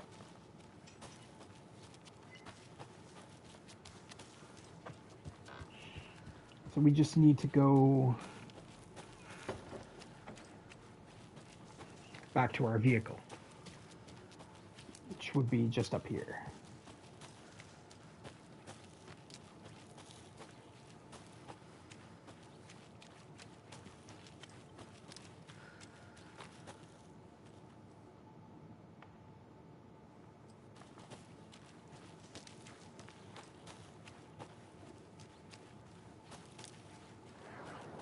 Oh, Jesus, what?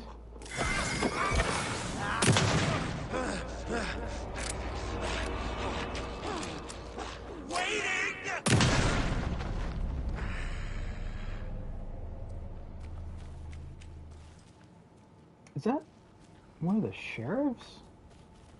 No. Just a random hiker, I guess. Alright, you can put away your flashlight.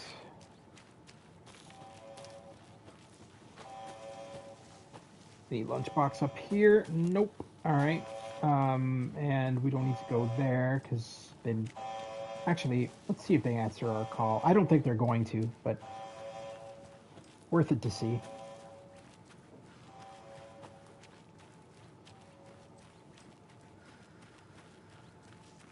Oh, it's not even letting me interact with it. Alright.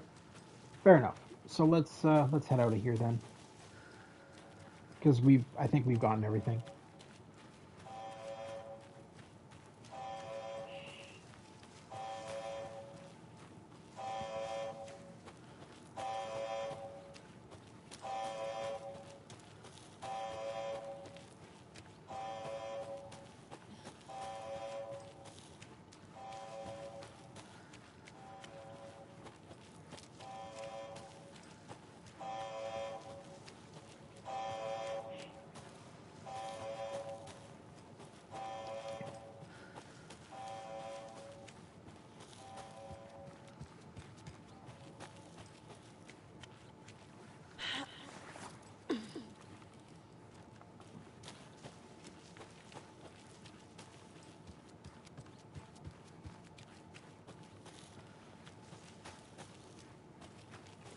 And this will lead us right back to our vehicle.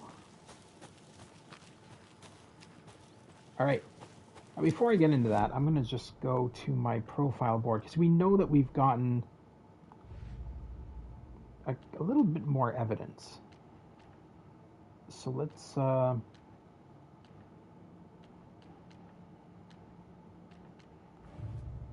Nursery Rhymes, Cauldron Lake. There we go. And Alex Casey lunchbox found near the waterfall. Cauldron Lake. And we also got one in Bright Falls. There we go. I don't think I can put that up yet. No. Alright, so we're done. Let's head to Watery. No, shit. I clicked the wrong button. God damn it. Alright. Wassip man, do you need thumbnail designer? I charge $10 per thumbnail and $14 for logo and banner. I'm good, dude. Thank you very much, but I've already had somebody else. Gaming Zombies are the ones who designed my thumbnail and banners. I appreciate that, though. I can spread your advertisement around if you want to other YouTuber friends of mine, and maybe they will take advantage of that. But I'm good. Thanks for letting me know, though.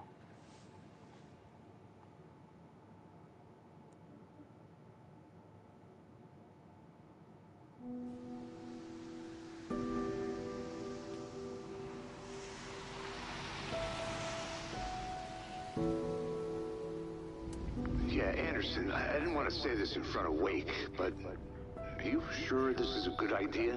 Going on your own? No. Assuming it's not. The page, I need to check this out. We need to find the cult. Anyone we meet here could be a member. Yeah. And this Scratch guy. The evil doppelganger? It must be true, or else this guy can't write for shit.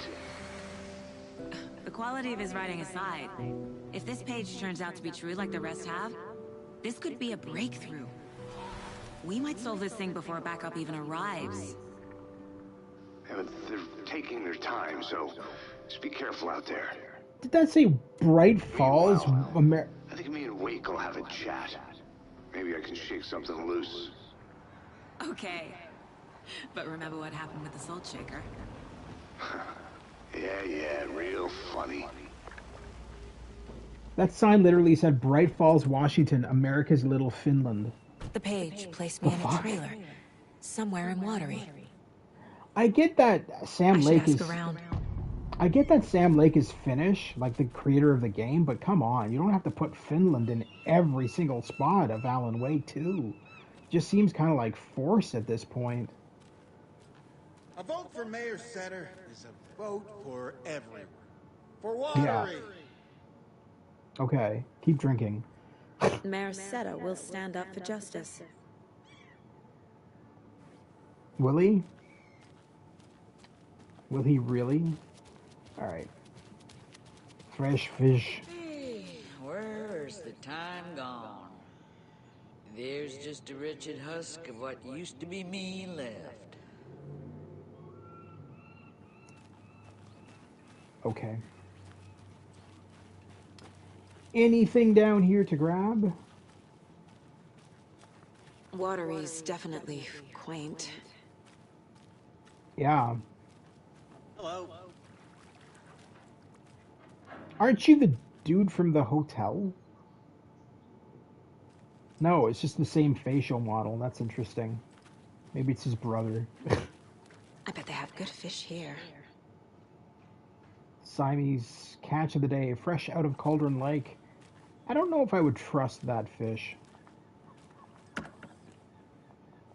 Frobipad, always worth grabbing.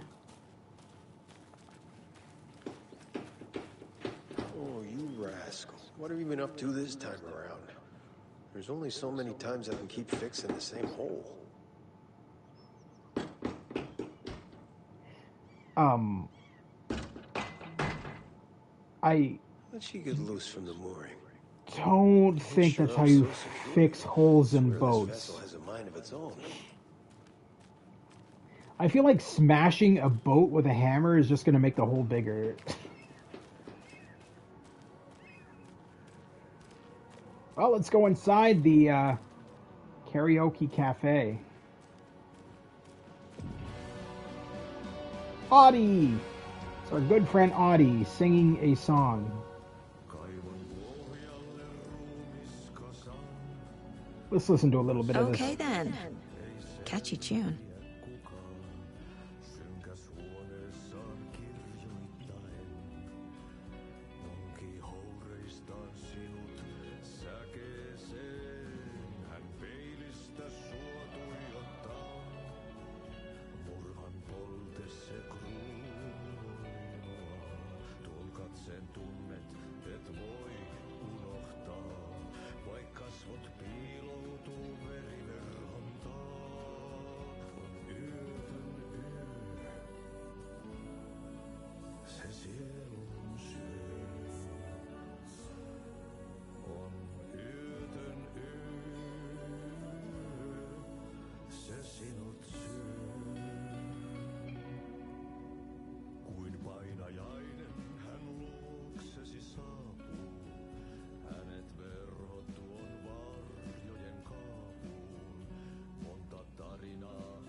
I like how this song is literally about Alan Wake and Scratch.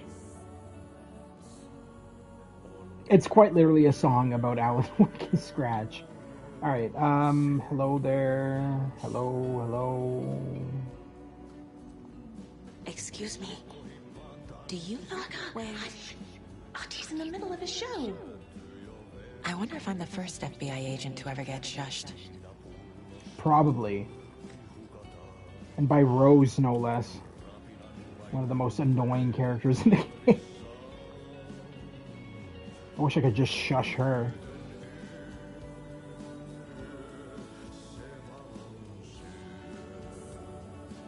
Oh, that's Ilka Vili as Thomas Zane. That's cool.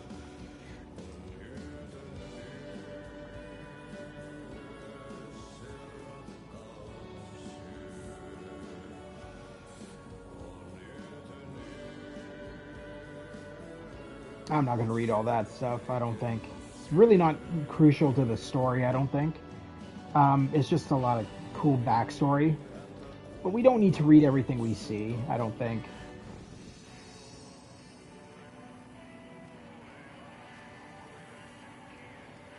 We got a manual save, might as well take advantage of that.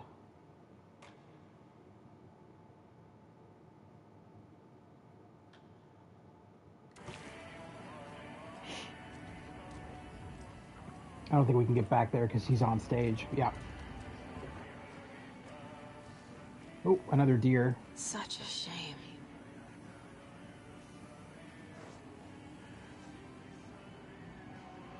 Audie's having a lot of fun with this song.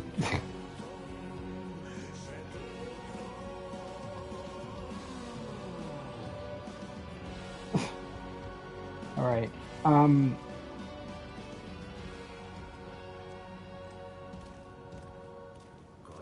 Let's try and ask other people in the area, since we're getting shushed by Rose. Oh, there we go. Hello. Do you have a second? Long time and no see, Miss Anderson. Thor and Odin are not here. They are old tricksters, always sneaking off. Sorry, no, I wanted to ask you about something else. Do you live around here? I live in Bright Falls. You've seen me around. I am Mr. Blum. You call me Vladimir. I work at a nursing home. I take care of your old people. We are on day trip, music, sauna, the good times. I bring them here in the bus. The elderly are very important. And it's a very nice bus. Thanks. Can you point me to any trailers around here?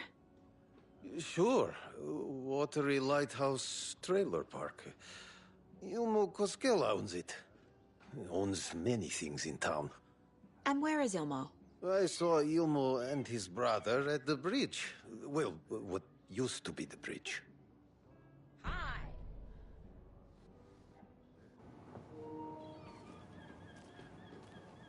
What are you higing about?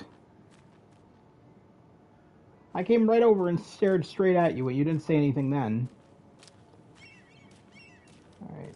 What are you doing, lady? You look confused as to where you are. Like everybody else in the flooding is even worse here. More like underwatery. I'll have to tell Casey that one later. Underwatery? That's actually kind of clever. Underwatery. Hey, what did you used to say your dream job was as a kid? I bet it wasn't dock worker. I don't know about all that, but idle hands are the devil's playground, so... Well, us fishing types appreciate you all, at least. Good talk. Alright, let's... Is there anyone even in that boat? It looks like it's just driving itself. Yeah, it's just... There's nobody in it. It's just... it's just floating away. Oh well. These things happen in Bright Falls, apparently. Nobody gives two shits about anything they own. Enjoy your day. Yes, you too, hovering in the dark with your sunglasses on.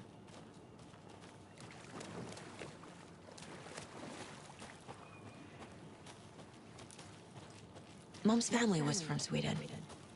I've always imagined it kind of like this. Saunas, What? lakes. Seems nice. This doesn't look nice. This looks decrepit and flooded over.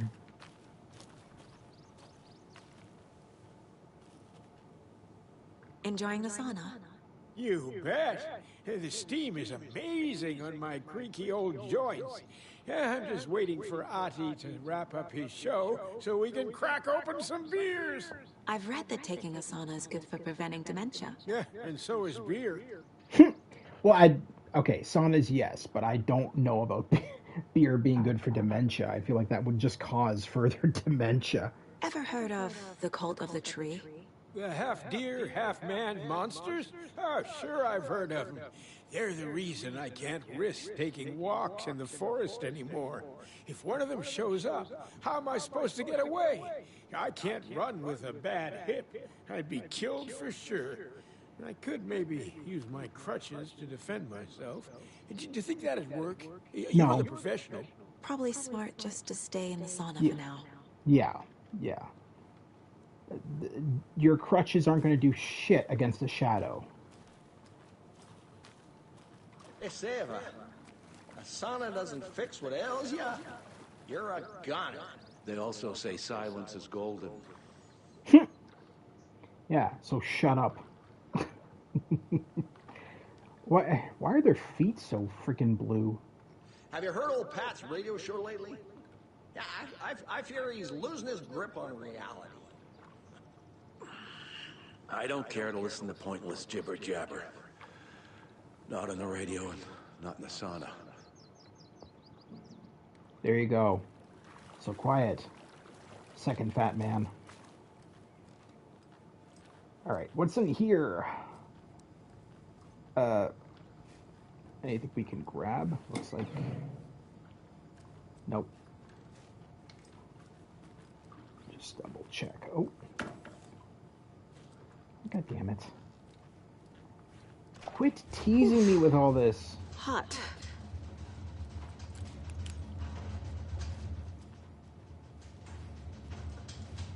Alright. That was pointless. Oh, sure is nice out here by the water. Nice and quiet.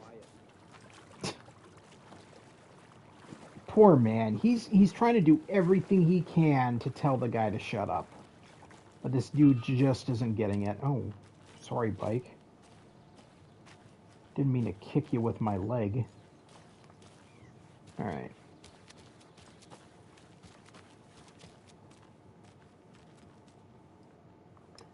Is there anything back here? Also, do you have anything to say? No, good. Let's make sure that I haven't forgotten anything back here.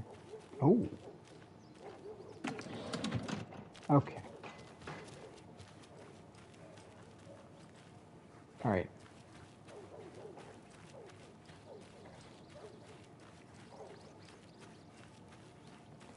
Let's go find Ilmo Koskela. Koskela?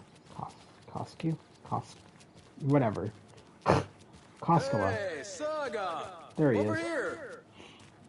I'll talk to you in a sec. I want to see what this guy has to say. Building bridges, burning bridges. Okay. Flooding did this?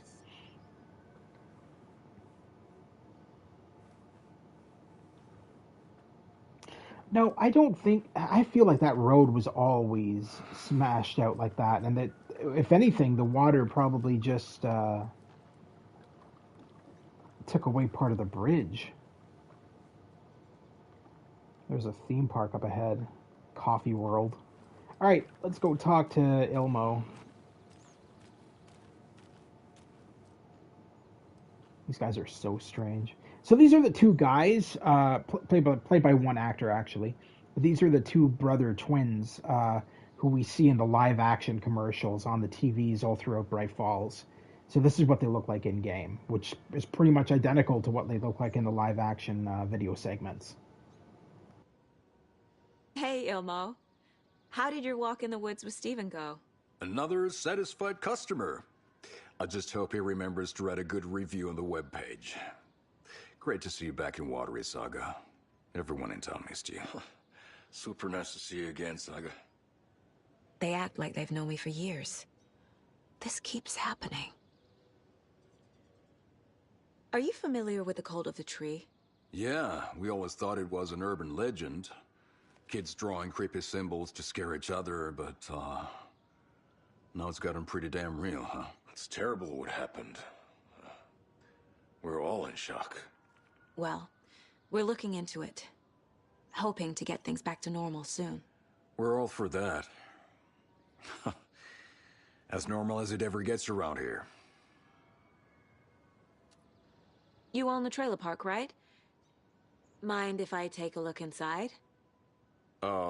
Yeah, I'm pretty sure the owner of the Watery Lighthouse Trailer Park, me, can help you with that. It's good to have our funniest resident back. Resident? I don't understand what you mean. If this is your way of getting out of any outstanding bills, don't worry. They've been handled. Must be hard coming back to where you and your little girl lived. It's like they remember a different reality. Is the horror story messing with their memories? So what is Coffee World? You mean you haven't seen our commercial for it? Coffee World is a smooth blend of rides, food, and fun. We even had a real moose. Until recently. Plus, right next to Coffee World is the workshop of our own Kalevala Knights Motorcycle Club. We're busy building the floats for Deerfest. Don't go peeking, though. You know, we're saving the big reveal for Deerfest. So... your commercials? They're more than commercials, Saga. Our goal is to both entertain and educate local viewers about the fine products and services we provide. And, Yako here really comes alive in front of the camera. Really. Fuck off. I'm just there for the free beer. Not sure what Ilmo's excuse is. Hey, I'm writer, producer, co-lead, director. Do yourself a favor and, check them all out. I should profile some subjects.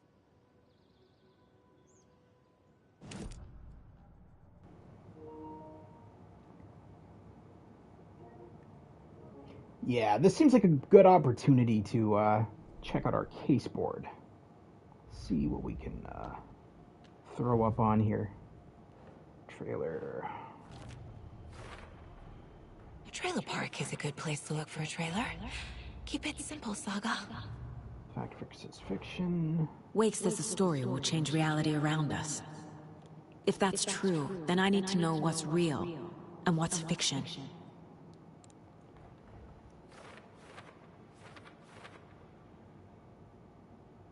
All right. Ilmo owned the trailer park where I supposedly lived. Calls me his funniest resident. Bam. Rose recognized me in the diner at Bright Falls. Says I moved away after Logan died.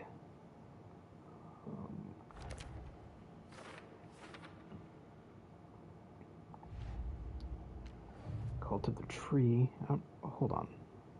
Let's go back to our case files. Story. Doesn't look like we have anything else to put up. I don't think we can put up the thing in story yet. No. All right. So let's go over to profiling and profile the Koskela brothers.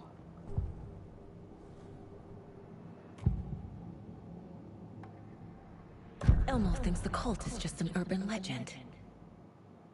Or does he? There are things that go bump in the night. It's all true. It's all true. Sound the alarm, brother. Gather the troops, brother. Yako, the shadow of the forest is creeping closer. They don't think it's an urban legend at all. They understand it's dangerous. Ilmo made it sound like I lived here. Does he really believe that? Light, laughter, and love will guide you home. Saga and her daughter. Oh boy. Happy faces raise property value. Family comes first, Ilma. We take care of her trailer while she's gone. She's one of us, Yako. Her spare key is safe and sound. The Koskela brothers have happy memories of me living here. This must be the story affecting them. I'll play along for now. I need the key to that trailer.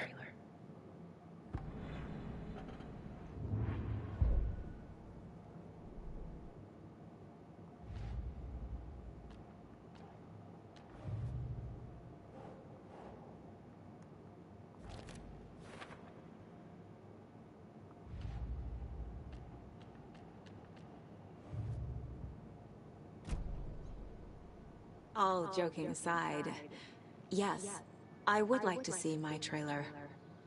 Do you have a spare set of keys? Good for you. Yeah, I have a spare set. They're just over at Coffee World. I'd get them for you, but Yako and I have to head to Bright Falls. The spare keys are in the gift shop safe. I'll call ahead and have someone get them out for you. Oh, the road's flooded, but if you just follow this trail behind me, it'll lead you there. Call the gift shop so they can give Saga a hand. Yep.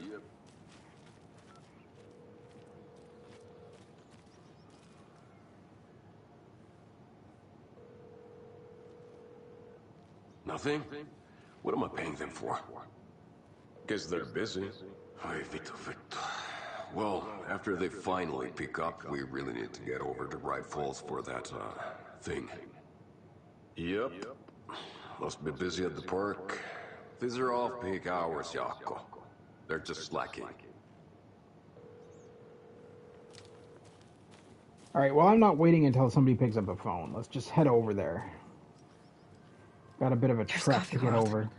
Need to get across the river. Especially with all this flooding.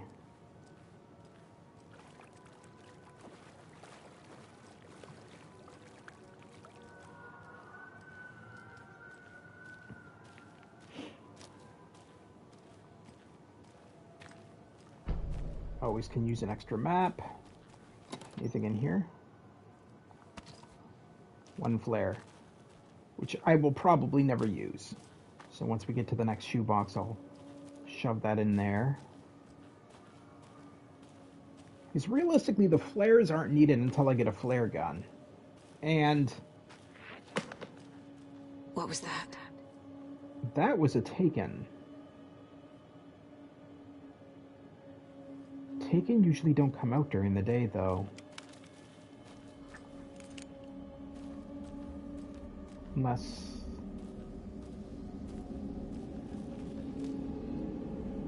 The hell is going on here?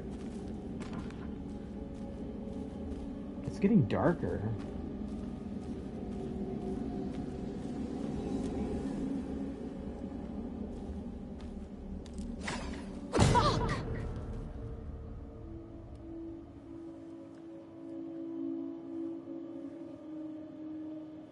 Is that an axe?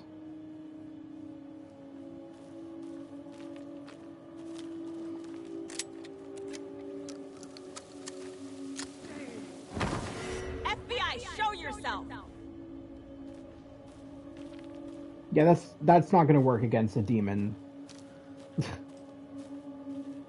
A demonic Taken.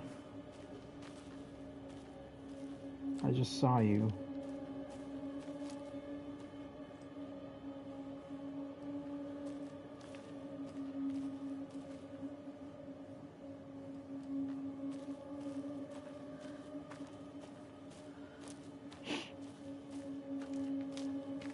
Looks like a shack up there. We'll have to investigate that.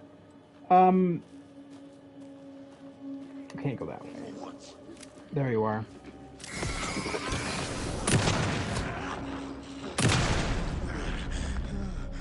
More people turning into Taken. Is this the cult? Or the story? Or both? I'm gonna say both.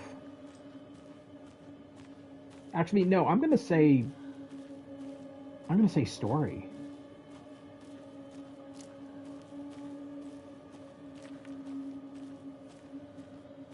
There's nothing up there. Let's head down here. See what we can find. This is that ledge, right? Yeah, because I was walking there. Alright, so let's look around. Ooh. Perfect. Another rhyme. Yes, and more dolls.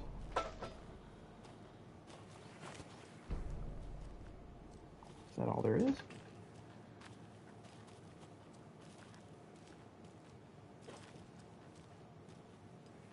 Yeah, looks like it. Alright. The gentle beast with a beautiful crown runs through the woods with a worried frown. From the hunter he flees between the mighty trees to make it out alive. Okay, gentle beast with a beautiful crown runs through the woods with a worried frown. Gentle beast. Deer? Doesn't look right. The gentle beast. Moose? Yeah. Oh, okay. Cool.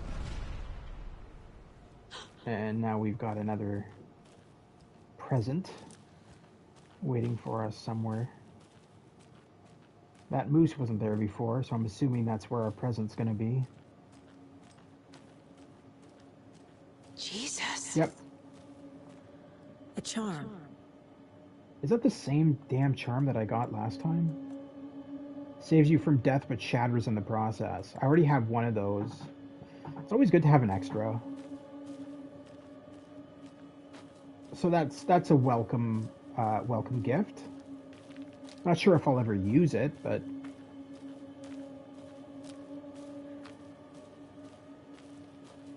actually, come to think of it, let's have we already done this? Let's quick slot health.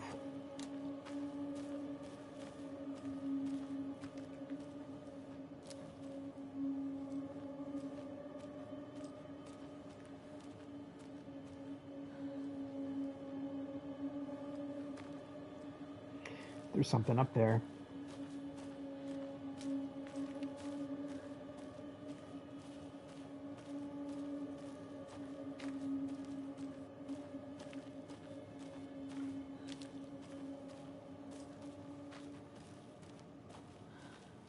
Let's check it out.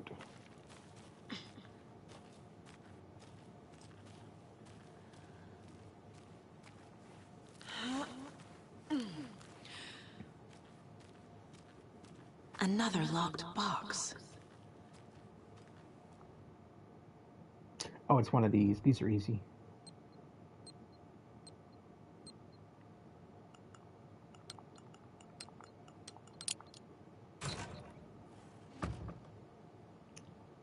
Oh, I don't need that.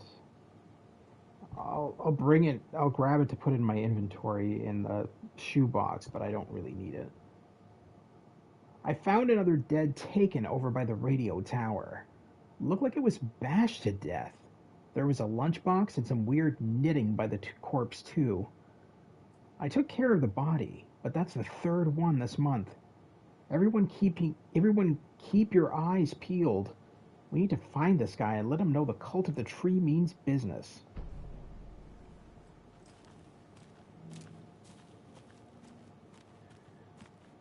Another manuscript. That wasn't there when I was... I definitely didn't step on that, that's for sure. The victim was one of their own. FBI Special Agent Robert Nightingale, gone missing here 13 years ago. I keep clicking on the wrong one. Alright, we want... Watery?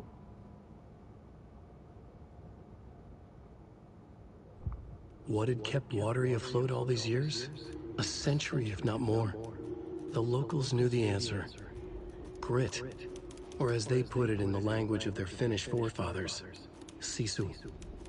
These days, sisu was needed more than ever. The town was fading. It never quite recovered from the lumber mill shutting its doors. Now the fishing was drying up as well. Most people had left to find jobs in other towns. Only the most tenacious stubbornly remained. Dug in. Parasites in the body of a terminal patient. Sisu. Some people tried to resuscitate the town. The Koskela brothers double-handedly warded off the impending darkness with their ventures. Coffee World brought tourists, money, and jobs. Coffee-themed fun for all ages. The Kalevala Knights Motorcycle Club built parade floats. The bikers repaired vehicles and volunteered locally. But it wouldn't be enough. Watery needed a miracle. The end of the road was in sight. And it was coming fast. Interesting.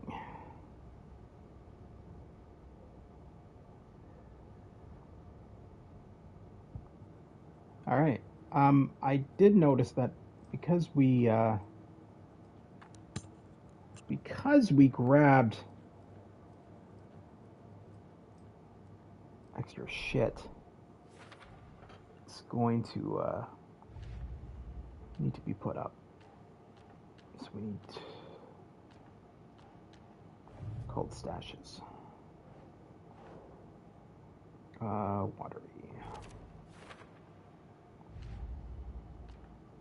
And nursery rhymes. Rhyme found near Watery. Gusto. Okay.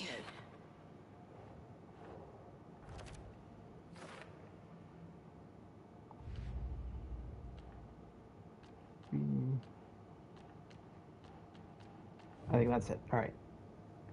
And I don't think we need to do any profiling. Nope, we're good. Okay, so let's continue.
really another manuscript. Interesting.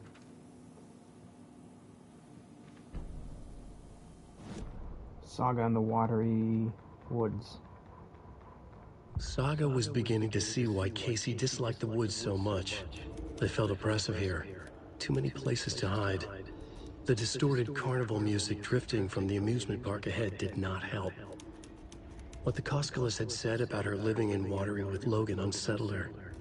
For the horror story to involve her was one thing, but involving her daughter was crossing a line. Something darted across the path ahead, too fast to see. Saga drew a weapon. Her eyes searched the woods. A noise overhead. Saga swiveled to look. A local, a man on the ridge above her. No, not a man. A monster with a hatchet in each hand. It shouted down at her. Hunting season was a bust!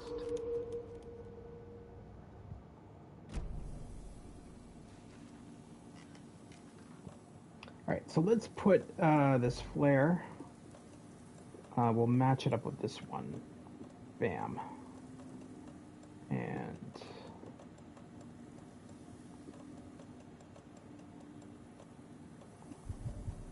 Oop.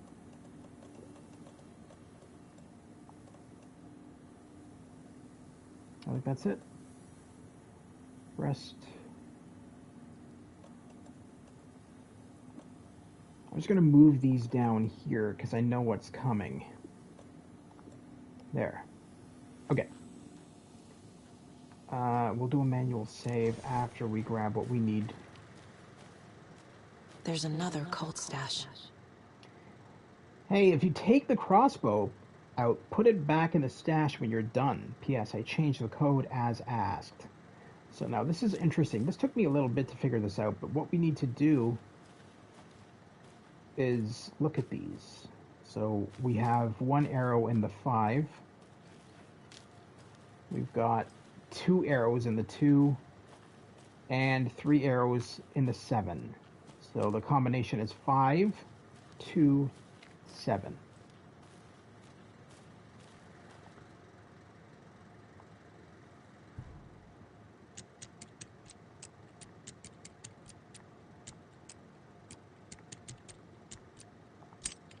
There we go.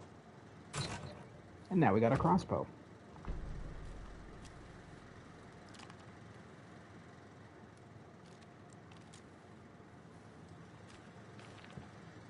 Okay, perfect. Exactly where I wanted it to be. But let's auto-equip this.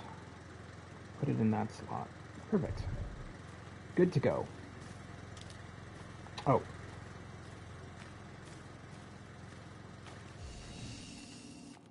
Let's do a manual save.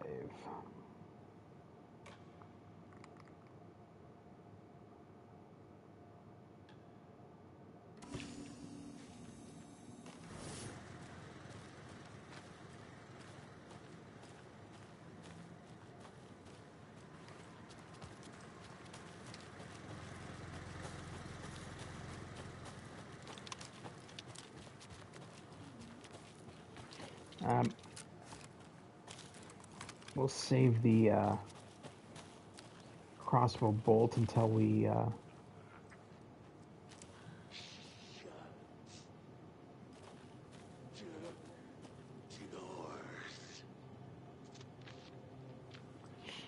Alright. Before we go to you, of course, let's just make sure that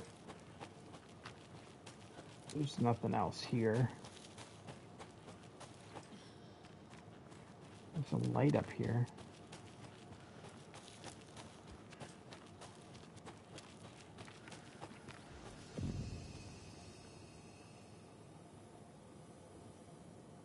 What? I'm not even hearing the radio. Oh, it's over here.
Alrighty, let's, that was an interesting radio segment.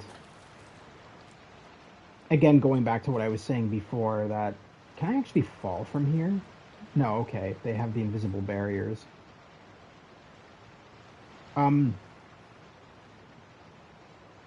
Yeah, going back to what I was saying before, Pat Maine, for some reason, is unaffected by... Ooh, there's a lunchbox here. More of those kids' lunchboxes. Oh, damn. I lowered my rifle, standing on the car's roof. I looked out at the carnage. The zombies had almost won, but luckily, I was here. Heroes are sometimes the people we least expect them to be. Now my town was finally safe, thanks to me. I slung the hot piece of iron over my shoulder one more time, hopefully for the last time. The townspeople cautiously emerged from their hiding places, surveying the same carnage I saw, and cheered my name, and I waved and they cheered again. Now I could finally get back to my quiet, unassuming life, reading books and gardening and fiber crafts and being the world's top mycology expert. Suddenly, a hand seized my wrist. I looked into the eyes of the sweet, sensitive writer I had known since childhood. A smile spread across his beautiful, kind face, and I felt at peace for the first time since the zombies had first emerged. You did it. I knew you could. Now we can live in peace together for the rest of our days. God, Rose is a creep. And by the way, Rose is the one leaving these lunch boxes. She's just too overly obsessed with Alan Wake. What? Did we not open this? Oh, I guess we didn't. I think that's it. But yeah, as I was saying, so Pat Maine is unaffected by the darkness. So everybody else is kind of like their story is being changed, rewritten. But Pat Maine, it's not affecting him for whatever reason. And because of that, you know, a character who he thinks is very much alive, Wendy Davis or whatever her name is actually dead because her story's been rewritten.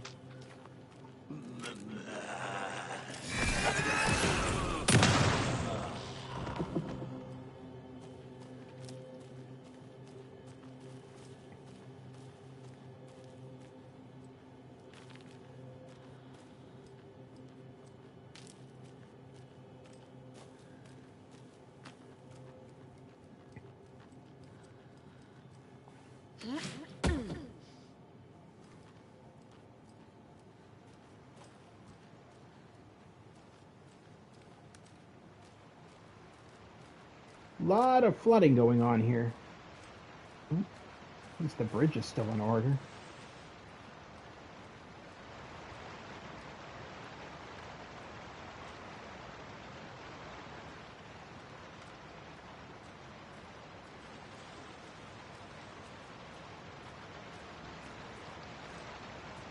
We can go over here.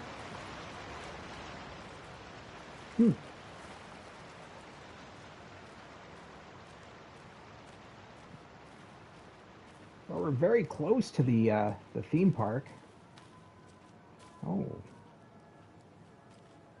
It's another lunchbox, possibly up here. Yep, definitely up here.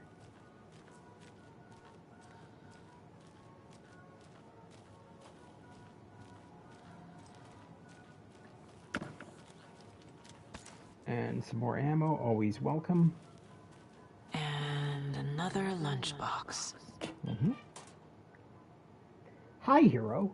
I think a few pieces of paper from my private fanfiction project got mixed into some of these stashes, but I don't know which ones. I posted some online and they're getting pretty good reviews, but I'd appreciate it if you didn't read them. It's a privacy thing.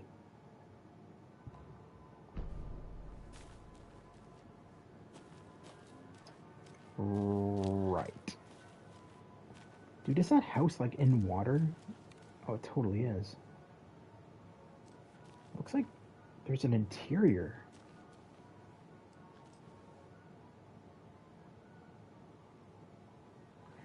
There's got to be some way to get over there. Maybe when the water... Yeah, when we kill the Taken in this area, the water level will drop, and I think that's how we'll get in. This would be the way to... Unless... Yeah. Okay, so we'd have to go through this way after getting rid of the Taken. Because then the water level will drop, just like it did in the previous location, Cauldron Lake. Okay.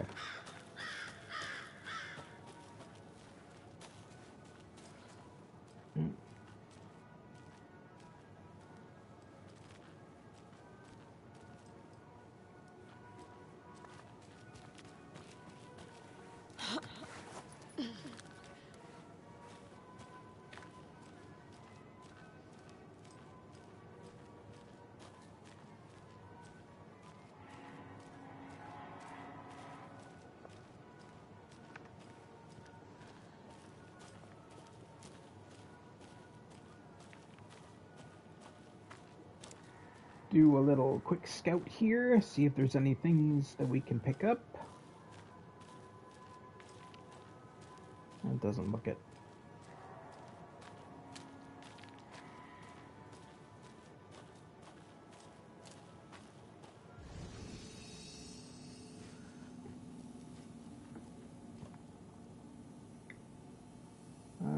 Don't need to transfer anything over. We will, however, do a save.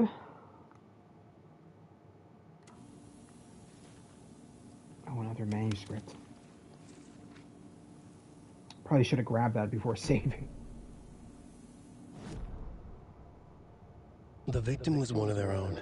FBI Special Agent Robert Nightingale, gone missing here 13 years ago. Scratch stalked through the forest, a terrifying dark presence in the night, more sensed than seen. Darkness boiled in his skull, like a storm cloud crammed into a bottle. The woods were alive with those he had taken. They were coming with him, directed by him, his army of darkness. His singular purpose was a sharp, pulsing black hole in his head, waves roaring out of it to whip his flock into a frenzy, filling them with his purpose. The clicker. He wanted it, to make his horrific ending to the story come true. The art was there. The clicker would push it across the final threshold, a detonator to send out a tidal wave that would spread to overtake reality. He was so close to claiming it. The Taken gibbered and shouted, straining against their invisible leashes, filled with bloodlust. Scratch let them go. They launched themselves into the night with violent glee. He ripped a signpost from the ground, swung it in his hands as if it was made of air. Ahead, the music started. It called him on. Let the final Deerfest commence.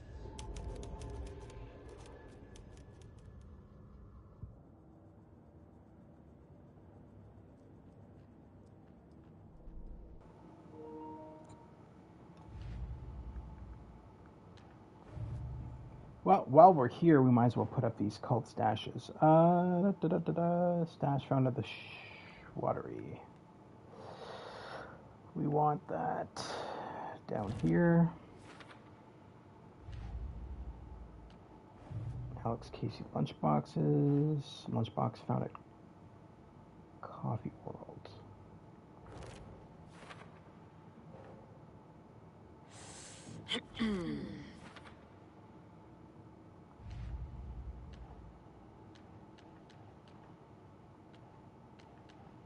I think that's it. We'll double check to see if we can put this up yet, but oh, apparently we can put that one up. All right, so the clicker.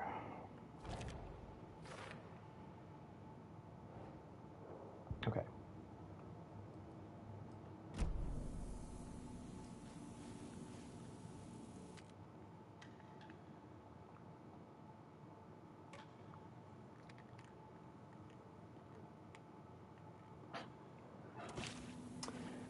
All right, and oh, okay. We kicked the door shut. All right, so let's Hello? head into Coffee Anyone World. here? Nope. Did they get out? Did the Taken get them? I wouldn't be shouting that quite so loudly when there's probably I'll need to Taken get the key afoot. to the trailer park myself. Yep. Elmo said the key is kept in the gift shop safe.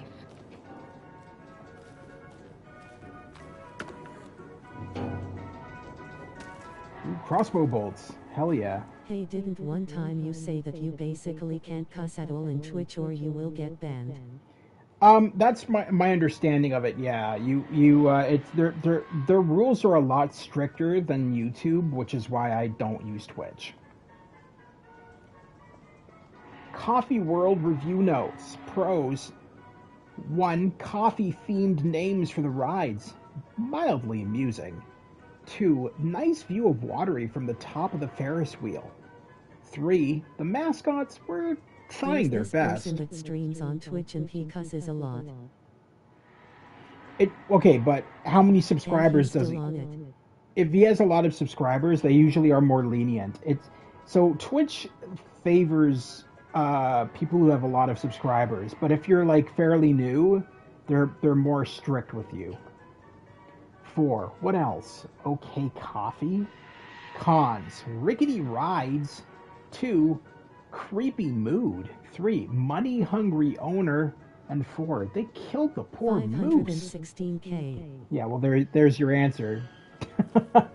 516,000 subscribers. Yeah, that's they're not going to care too much about that. And on Twitch it how many followers?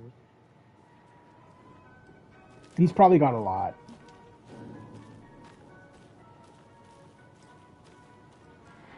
There's a lot of reasons why I don't use Twitch. That's one of the reasons. But not the main reason. The main reason is I don't like how they delete your content after 14 days. And that's even if you're a Twitch Prime member. They delete your content literally within 14 days. So I cannot have a playlist on Twitch because it'll be gone in 14 days. Whereas on YouTube, all my videos stay. I don't have to worry about my videos disappearing unless I physically delete them myself. Locked. Need something to jimmy it open with. Yes, we do. A list of maintenance work. Logged maintenance. 6/27/23. Coffee World entrance sign defaced. Cleaned with detergent. Waxed sign. Should be good until someone tags it again tomorrow. Victor. 7/5/23. Slow roaster pod is stuck. Won't swing. I hit it with some WD-40. Seems good for now. Yako. Logged maintenance. 7/19/23. Fallen tree near Latte Lagoon. Should probably call the tree guy. Chainsawed and removed. Keeping the wood. Yako. 8/12/23. Several burned out bulbs on percolator. Replaced and ordered more bulbs. Stewart. And logged maintenance. 9/1/23. Squeaking on Latte Lagoon. Car B tightened. The bolts less bad now. Yako. 9/10/23. Percolator control panel jammed. Removed front with screwdriver. Found a penny in there. Stewart. A screwdriver. Huh. Hey, the lock is jammed again. I forced it last time with a screwdriver, which has disappeared again. Put it back when you use it. Alright. Evidence board is calling. We already know what the screwdriver is, but might as well just entertain Saga's intelligence. Coffee World. The most caffeinated place on Earth. And yet nobody's here to help me get that key. I would call Tim Hortons the most caffeinated place on Earth, but that's only because I'm Canadian.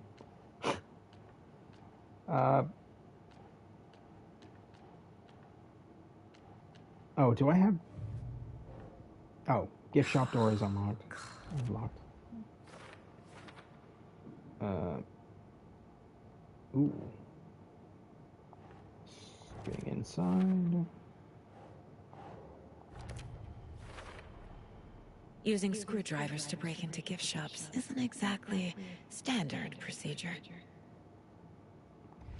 Hey, whatever works, though. Still can't access that one. How weird. Ooh. Don't mind if I do.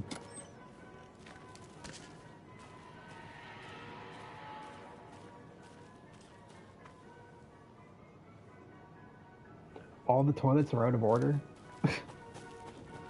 Sorry, you can't pee in Coffee World.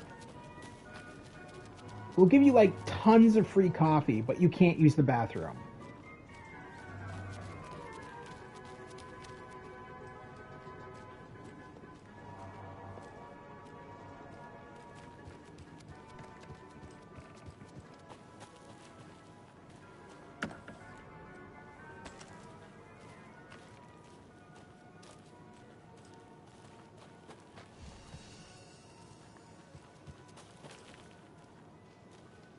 So much stuff, like, realistically, and it was interesting. So it's interesting to think of how far we've come since 2010 when the first Alan Wake came out, because this game is so much more open world than Alan Wake 1 was. Alan Wake 1 was pretty linear. This is like ginormous, all the shit you can explore.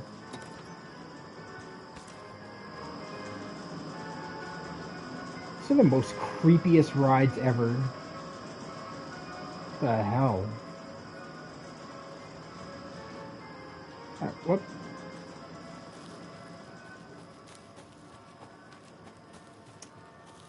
What is down here?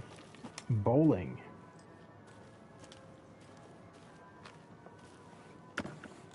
Hell yeah.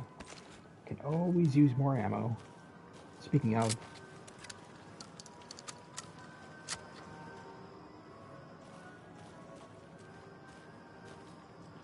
Ooh. Don't mind if I do. Always down for more crossbow bolts.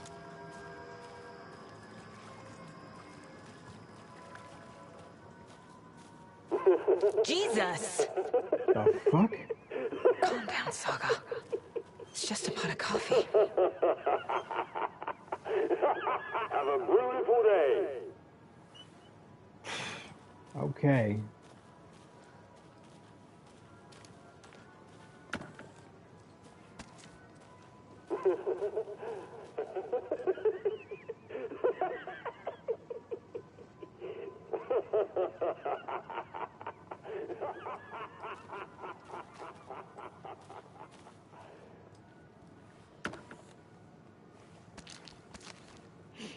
That is a great thing to have waving at you, especially for little children. Just this maniacal laugh and wave. What the?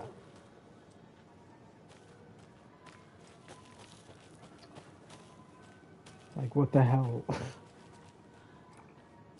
This is all bogged down. I will say that some of these decorations in Coffee World are kind of cool, but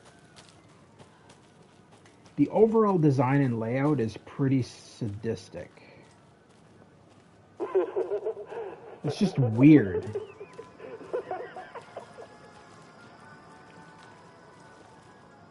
Actually, I wouldn't say sadistic. It's just odd. Like, it's just the entire... It's not necessarily sadistic. It's just very an odd design choice. It's just dark. It's like Five Nights at Freddy's style weirdness. Oh, that's the entrance. No, we don't want to go there. We want to get the trailer key at the Coffee World gift shop. Get inside the cop. Okay. We need to find that screwdriver. A moosing Mocha facts. Mocha is around 6 years old. Did you know moose can live up to 25 years? Mocha weighs 820 pounds. Did you know moose are the largest species of deer in the world? Mocha loves to swim. Did you know moose can dive up to 20 feet underwater? Mocha's favorite drink is coffee. Did you know that Mocha is the only known moose with a caffeine addiction? You're feeding a moose caffeine? It sounds like a bad idea. The fuck? Mocha the Moose. One morning during Coffee World's construction, a wounded moose was discovered taking shelter inside the Fresh Pot gift shop. Though limping from a leg injury, the wily moose proved too quick for wildlife rescue. After a long and unsuccessful chase, everyone stopped for a much-needed coffee break, brewing up some of the Coffee World's finest. Before the first cup was poured, the moose appeared, drawn by the delicious aroma. He allowed himself to be treated in exchange for a steaming mug of what is now known as Mocha's signature blend. Since then, Mocha the Moose has become a beloved fixture of Coffee World, welcoming guests from across the country, as well as personally taste-testing each of our roasts to give them the Mocha seal of approval. Again, you're feeding a moose coffee. I don't... Is this where you kept... Is that the moose? That's the moose? Is that what used to be the moose? When you ask, Merceda will speak. Clearly not, because he's not even here. And obviously he doesn't care about his constituents if he's not around. Or he's been turned into a Taken, which is more than likely.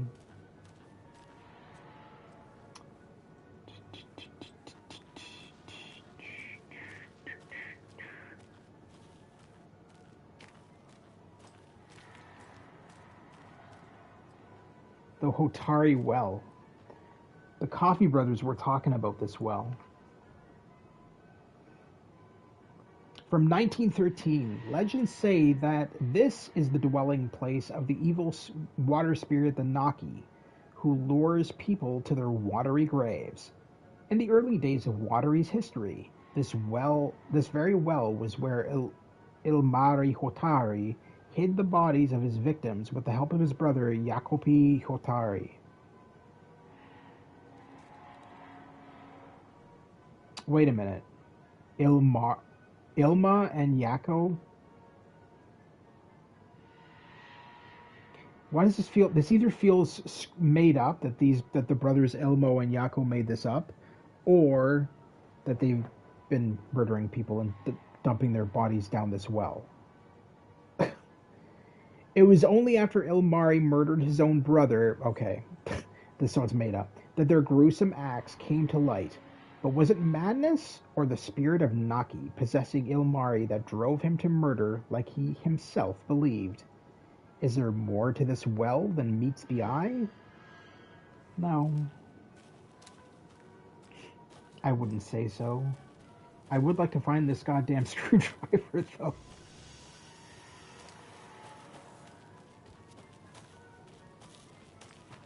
Where's this damn thing?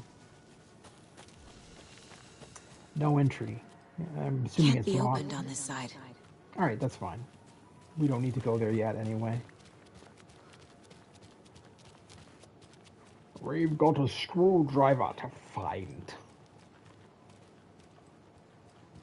I think this is actually where it is. Possibly? Nope. That's not working.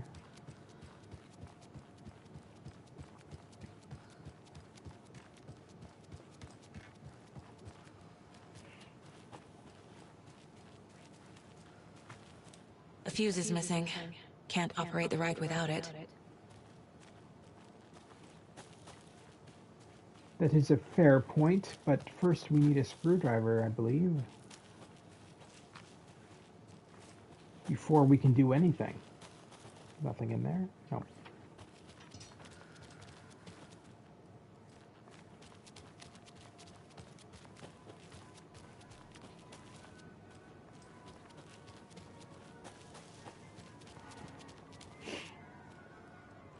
Percolator.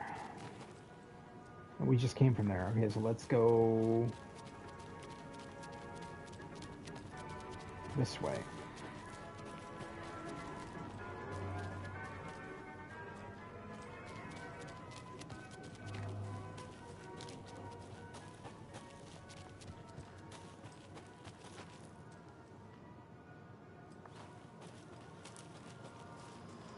What kind of exit?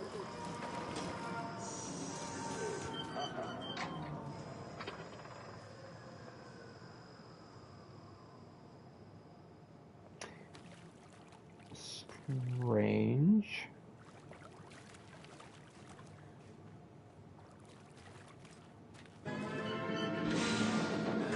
Of course.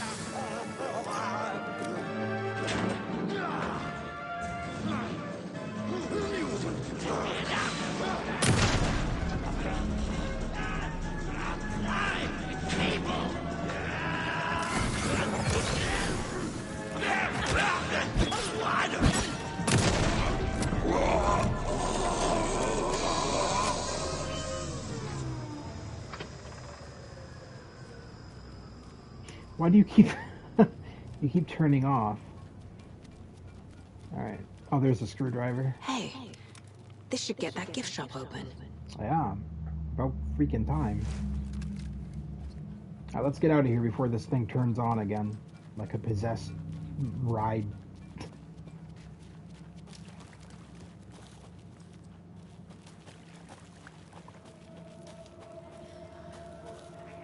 Oh, really?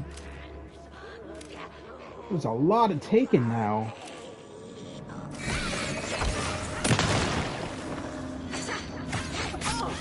Jesus.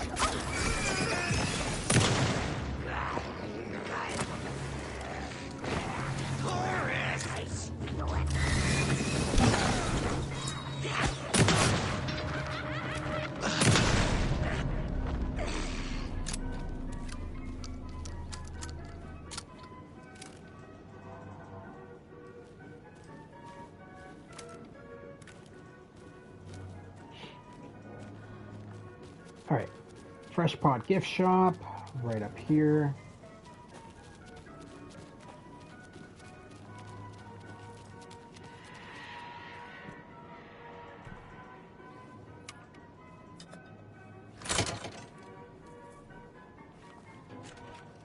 Now where is that safe? That is a good question. Right there. All right. Hey, Ilmo, heads up. Got another angry voicemail from a parent about her kid poking himself in the eye with one of the souvenir pucos. Whose grand idea was it to sell kids plastic knives at a coffee-themed amusement park anyway? Oh, right. It was yours. Jeff, I need another moose favor. Mocha was doing just fine. He even got a glowing vet report. And then, bam. They say it was a heart attack. I'm not blaming you. Maybe he just had a bad ticker. No tolerance for stimulants either. We're telling the kids that Mocha's taking a little vacation. But I could really use your help ASAP to maintain continuity. Do you have any more in stock? Thanks in advance, Ilmo.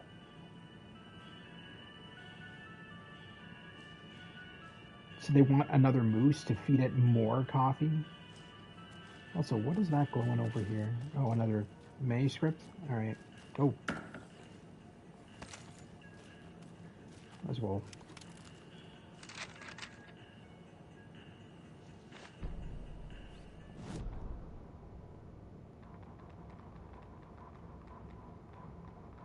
Sorry, we're at a Bright Falls blend. Anna apologized to the customers. I'll just grab some from the back. More coffee coming right up. She suggested they ride the percolator while they waited. She passed Ilmo at the Espresso Express. Big smile, Anna. Coffee world is all smiles. Anna nodded, smiled. She smiled until her face hurt. Anna stopped walking, realized she was standing next to the Huatari well. Must have zoned out, she thought. She was about to go, but something in the well caught her eye. A shadow shifting in the dark. Anna was overcome by vertigo. The world tilted, and then she was falling down, down, down into the shaft. The darkness opened up to swallow her.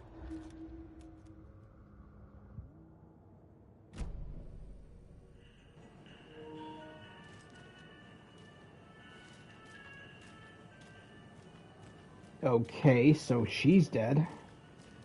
Alright, so we need to get in this safe. Locked. Okay. Why did you... What would Ilmo use for a code? Why did you change the damn password to the safe again? I thought it was lookout fixer supplier. Who hurt you? Why are you so paranoid, Yako? Calm down. This one's easy. Tracker, lookout, cleaner. See? Not rocket science. Ilmo. Alright, so here's the Coffee combination. World staff. Hope they're not all monsters now. So let's the photos grab have our stickers on them. Evidence here. Okay, so we want, what was it? Tracker, hold on. Tracker, lookout, cleaner.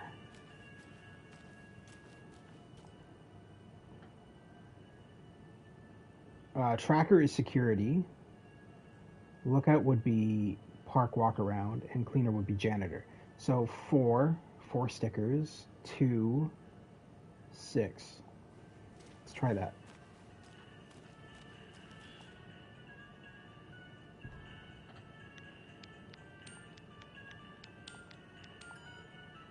Really? Okay, did I miscount, maybe? Let's look again. Security. Tracker. Lookout.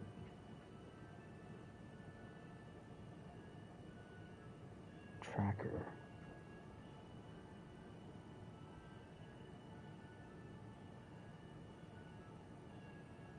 Unless...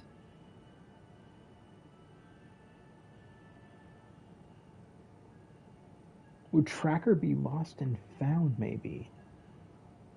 And then lookout as security. 1, 4, 6. Let's try that.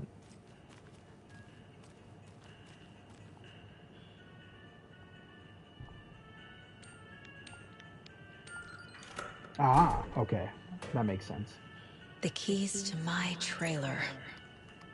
Now to find the clicker and the cult.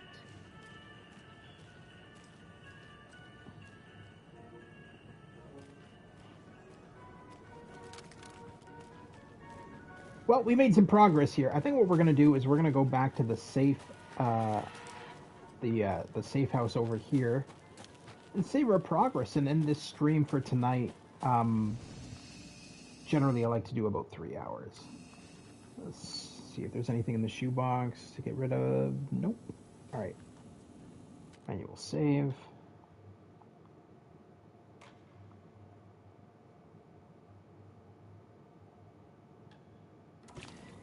And we made some pretty good progress. We still have quite a ways to go. We've got an upcoming boss battle, which we will need to take care of, and a whole bunch of fun stuff like that. We'll continue that at a later date. Next up, we're going to be streaming more of RoboCop, obviously. December 7th, we're going to be streaming Avatar Frontiers of Pandora on the PS5. And that's about it. I know that at Christmas time, I'm probably going to stream a Christmas game. Or before Christmas anyway, a couple of days before maybe, or Christmas Eve or something. But anyway, until then, thank you very much to Lewis for tuning in tonight, as well as Mast. Always greatly appreciated. And of course, everybody else watching after the fact, thank you as well. If you like what you see, consider liking and subscribing. I cover PS4, PS5, PC, and VR games. If any of that interests you, consider liking and subscribing. Over on my YouTube channel, you'll find a playlist of all my previous live streams. If you missed any of the previous parts of Alan Wake 2, simply go over to my playlist section, look up Alan Wake 2, and you'll find all of the previous live streams in that section. You'll also find the joint collaboration section, which is where I've worked with other YouTubers such as Stu's Game Reviews and Olav Productions. You'll find their videos in that playlist section. If you like what you see in their videos, consider liking and subscribing to those YouTubers as well. And finally, the Pirates of the Geek Vortex, which runs every Friday at 10:15 p.m.